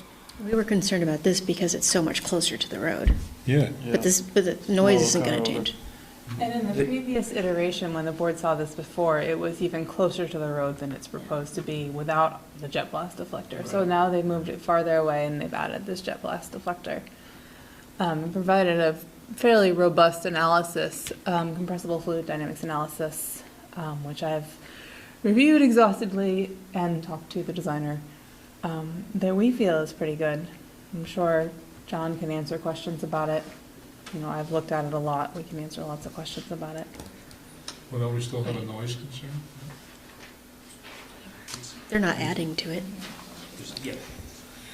You mean over and above what's there now? Right. So the noise is analyzed in an entirely different study, which we're undergoing right now. Specifically ground level noise. Only taxi level noise will be analyzed. So far, and obviously there's different criteria that the FAA puts into place on what decibel levels or what average decibel level contour lines are around the airport. Just specifically talking about ground level noise, those decibel levels are generally within the fence line of the airport. I'm not saying you can't hear a taxiing aircraft or anything like that, but the thresholds that the federal government, the FAA puts out are within that fence line. Well, it's not the taxiing jet I'm concerned about, it's a jet that's taken off.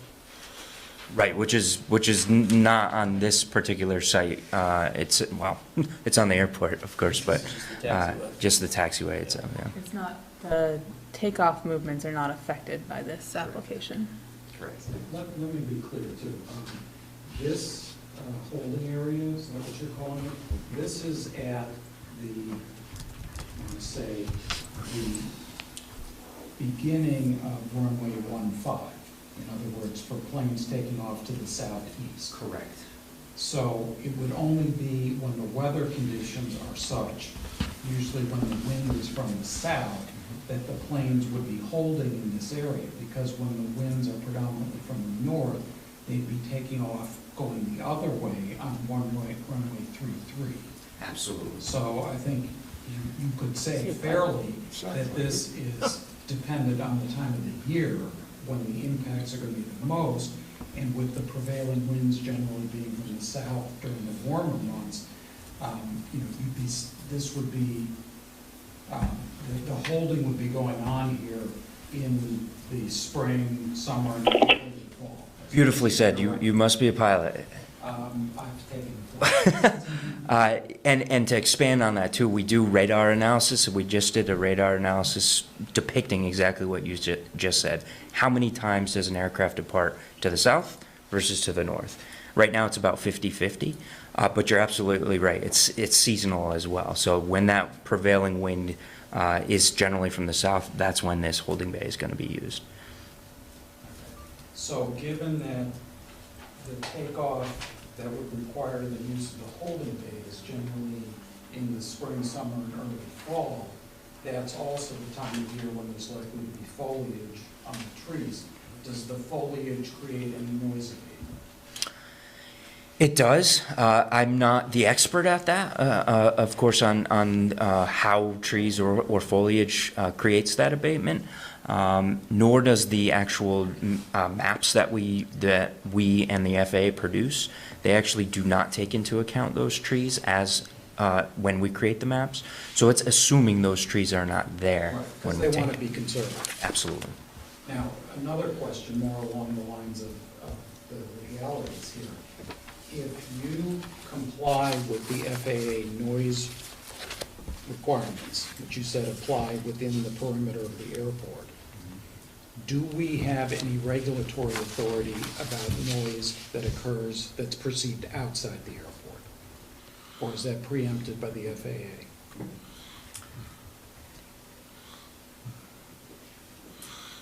I don't know. I may have to defer that to consultants and/or some legal advice, but from a township or city, in our scenario, I would not know the answer to that. I would suggest that you do follow up on that. I'm not saying I know the answer, but I think if the answer is that we don't have the authority to regulate that. Specific to this project of noise, gotcha. I don't think that's the answer. I don't know if it's the answer. I did a airport preemption memo for Lindenville Airport. I About argued 15 a case before the Second Circuit on federal preemption. Some Sotomayor was on the panel. I think I know a little bit about preemption. Did you go with airports? It was dealing with communications towers, but it's the same thing. It's preemption of a field because there's a federal regulatory agency that has occupied that field. Field of law, not a physical field. It's the same analysis. Different discussion. So as a comprehensive plan to noise abatement, however, we are completing, which is again regulated by the FAA, what we call a noise compatibility program. The first step to that program is to complete a noise contour line, to get that baseline of where the noise is produced and what the contour lines look like. The second step, which would include the holding bay, the operations that happen at the holding bay, and everything that's on this site. The second step to that is to come up with the community, with the leadership of the town and any community that's impacted by the noise, a compatibility program to mitigate that noise. If that is insulation program or a housing insulation program, then that's the route that we would have to go down to. But it has to be a collaborative effort on a whole. That's the only way we can get federal funding to do this. We wouldn't be able to get federal funding to abate noise as is part of this project. That being said, though, we do need your help with this jet blast barrier, and I think that was one of the main concerns with this particular project.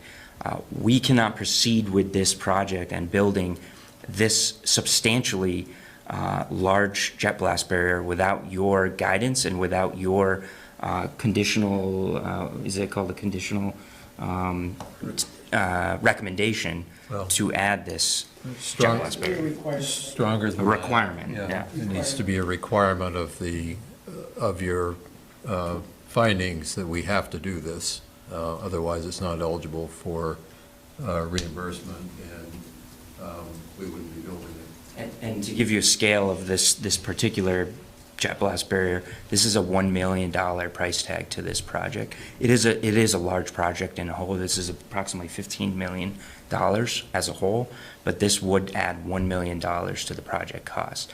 We wouldn't be able to get that reimbursement without a required condition of this site. So if this is the direction of the board, we need that requirement to move forward with funding to do this.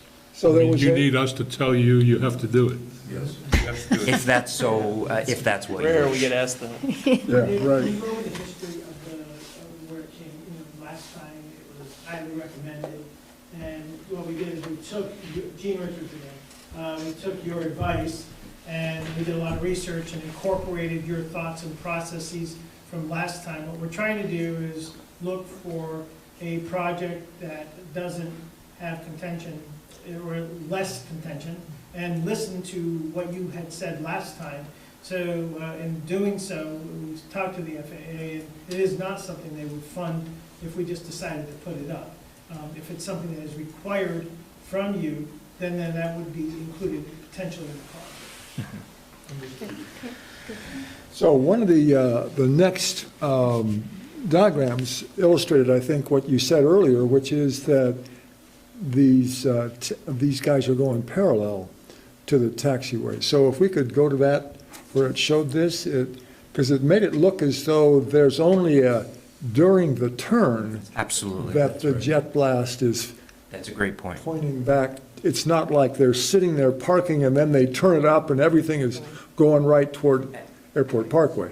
Great point. I think as part of the last application, what you did see is a perpendicular staging area from the last application. Exactly. So now that is a There we major are. change. This There we is are. parallel.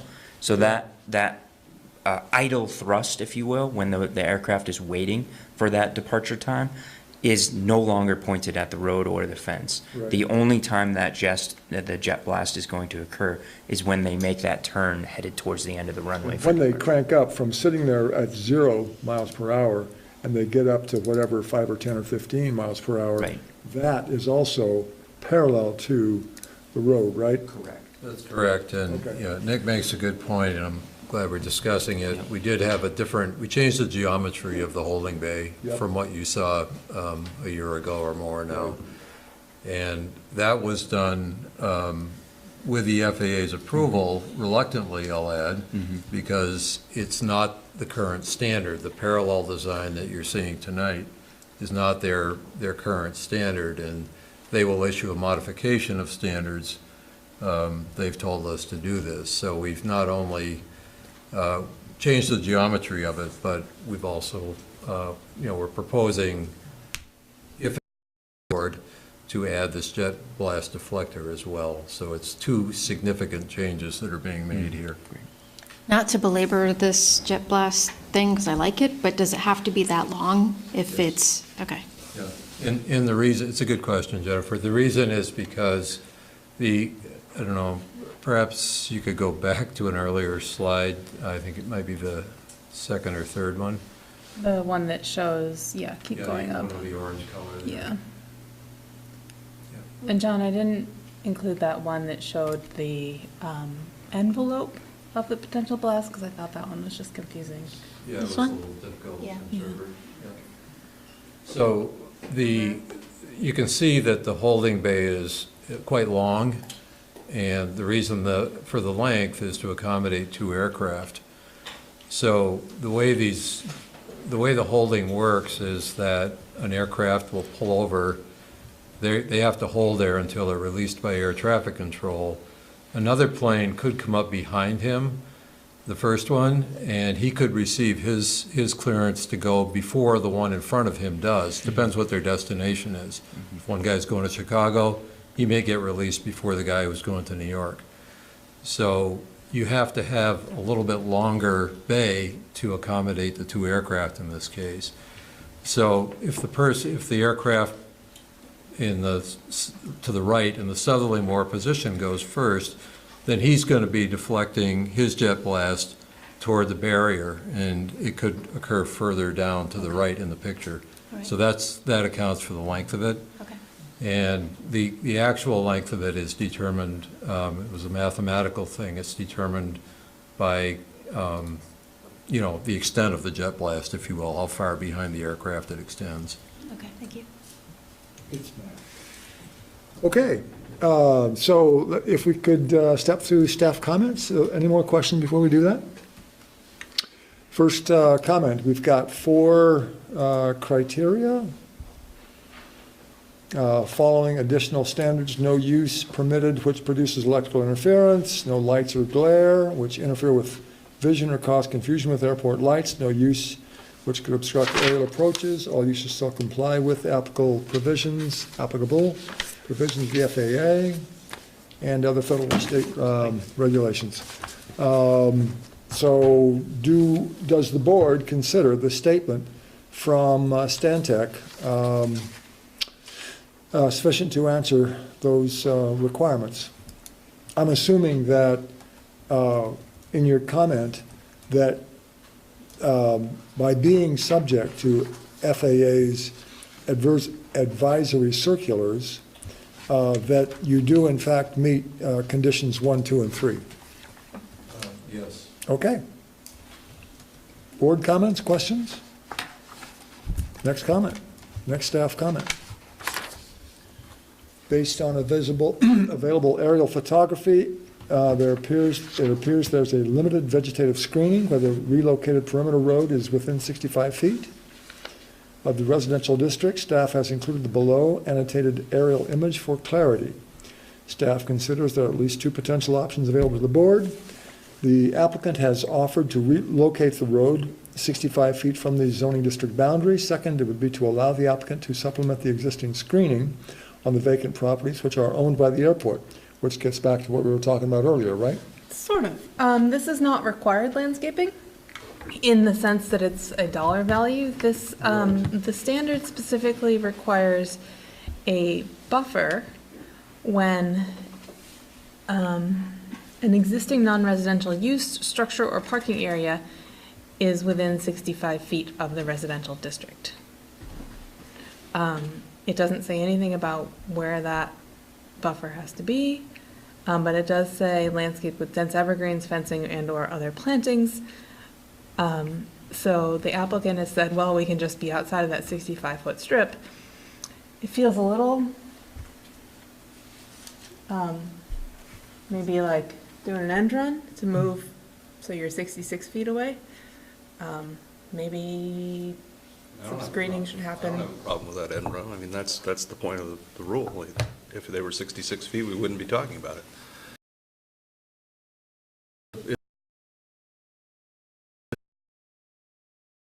Is, Does it have any housing on it? no. Correct.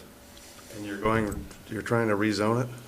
Correct. It's also, Gene Richards again, it also will never be able to have residential housing on it ever again. It's a requirement, a green assurance that we made with the FAA. So all this land that we're talking about that's zone residential, it's not applicable. It is to you, it isn't to us, because it can never have a home on it again. So, I just realized I need to swear you in. You please raise your right hand. You promise to tell the truth, the whole truth, nothing but the truth on the penalty of perjury. Thank you. Sorry I didn't catch that earlier. This, when we switched from sketch plan to site plan, I knew to swear with. Yeah, that's all right, my fault. So, board, further comments on which of the 2 options do we want to see vegetative screening, or is 66 feet okay? I'm okay with neither. I mean, I'm okay with not doing the vegetative screen and letting, this is a security issue. These guys need to be relatively close to the fence line. You know, we've done, when it comes to public security, we have consistently gone along with the fire department, the police department. I would argue that if they don't think screening is appropriate, we shouldn't do screening, and they should be able to put it wherever they want to. Yeah, I'd invite the applicant to comment. I concur with that. As I stated before, we use that. Many of the entities at the airport use it, like the National Guard, USDA agents, but mostly our own staff, our airport operations staff, to adhere to both security requirements of the airport as well as what we call Part 139 of the Code of Federal Regulations to operate the airport per those regulations. we've also, Gene Richards again, we've also worked really hard to make sure that all the vegetation is kept up and clean and looks very park-like and very presentable to the community. So we've worked really hard to make sure what we do have looks very good, we hope, and are obviously open to suggestions. But the screening makes it really challenging for the airport anywhere remotely close to the field. It attracts wildlife, and that's contradiction in everything that what we just don't want to make a home for a bird or anything else. We try to do the best we can to keep what we have clean. Good. Further board comments? Next, staff comment. I think there's a, should have been read at the bottom of the next page. Yeah, I got two items at the bottom of the next page. Relationship of proposed structures to the site. Staff has no concern about how these changes will affect pedestrian movement or parking, but considers that the relocated perimeter road and blast defection should be shielded from through combination of vegetation and screening. So I think we just answered that because of security, it shouldn't be. So then on to what Jennifer was saying, staff recommends board require the applicant to provide information on the overall height of the wall and consider this height in making its determination on screening. So, of course, you'll provide that as part of your plan. Information on the height of the wall. The barrier is 14 feet tall physically, and that's, The plans all said nominal, which made me wonder if that was actual. we need to verify that, I think, with Blast Deflectors Incorporated, the company that's doing the design. This is, at this stage, the work that they have done for us is analytical, based on the design aircraft we've given them. They haven't done a site-specific design, meaning that they haven't designed that barrier to the inch right now. But all the information that they've provided us so far, based on the the criteria that we've given them, indicates it'll be 14 feet max. So as we get into the final design on it, it could change slightly, and we certainly would provide the detail for that if it's different. But I think everything we have right now, they could come even more. Yeah, I'm Don Cesaro, that's Stantec. Do you promise to tell the truth, the whole truth, nothing but the truth on the penalty of perjury? Yes. Thank you very much.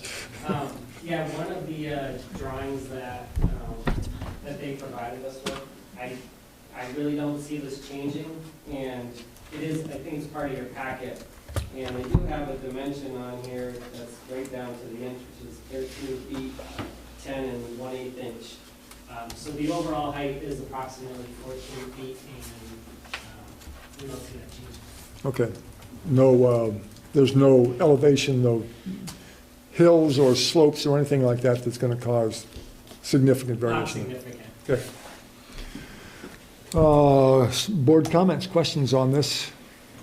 Last staff comment. Staff recommends the board include a condition of approval requiring the plans to be amended to reflect erosion control measures at the limit of disturbance LOD. Not a big deal.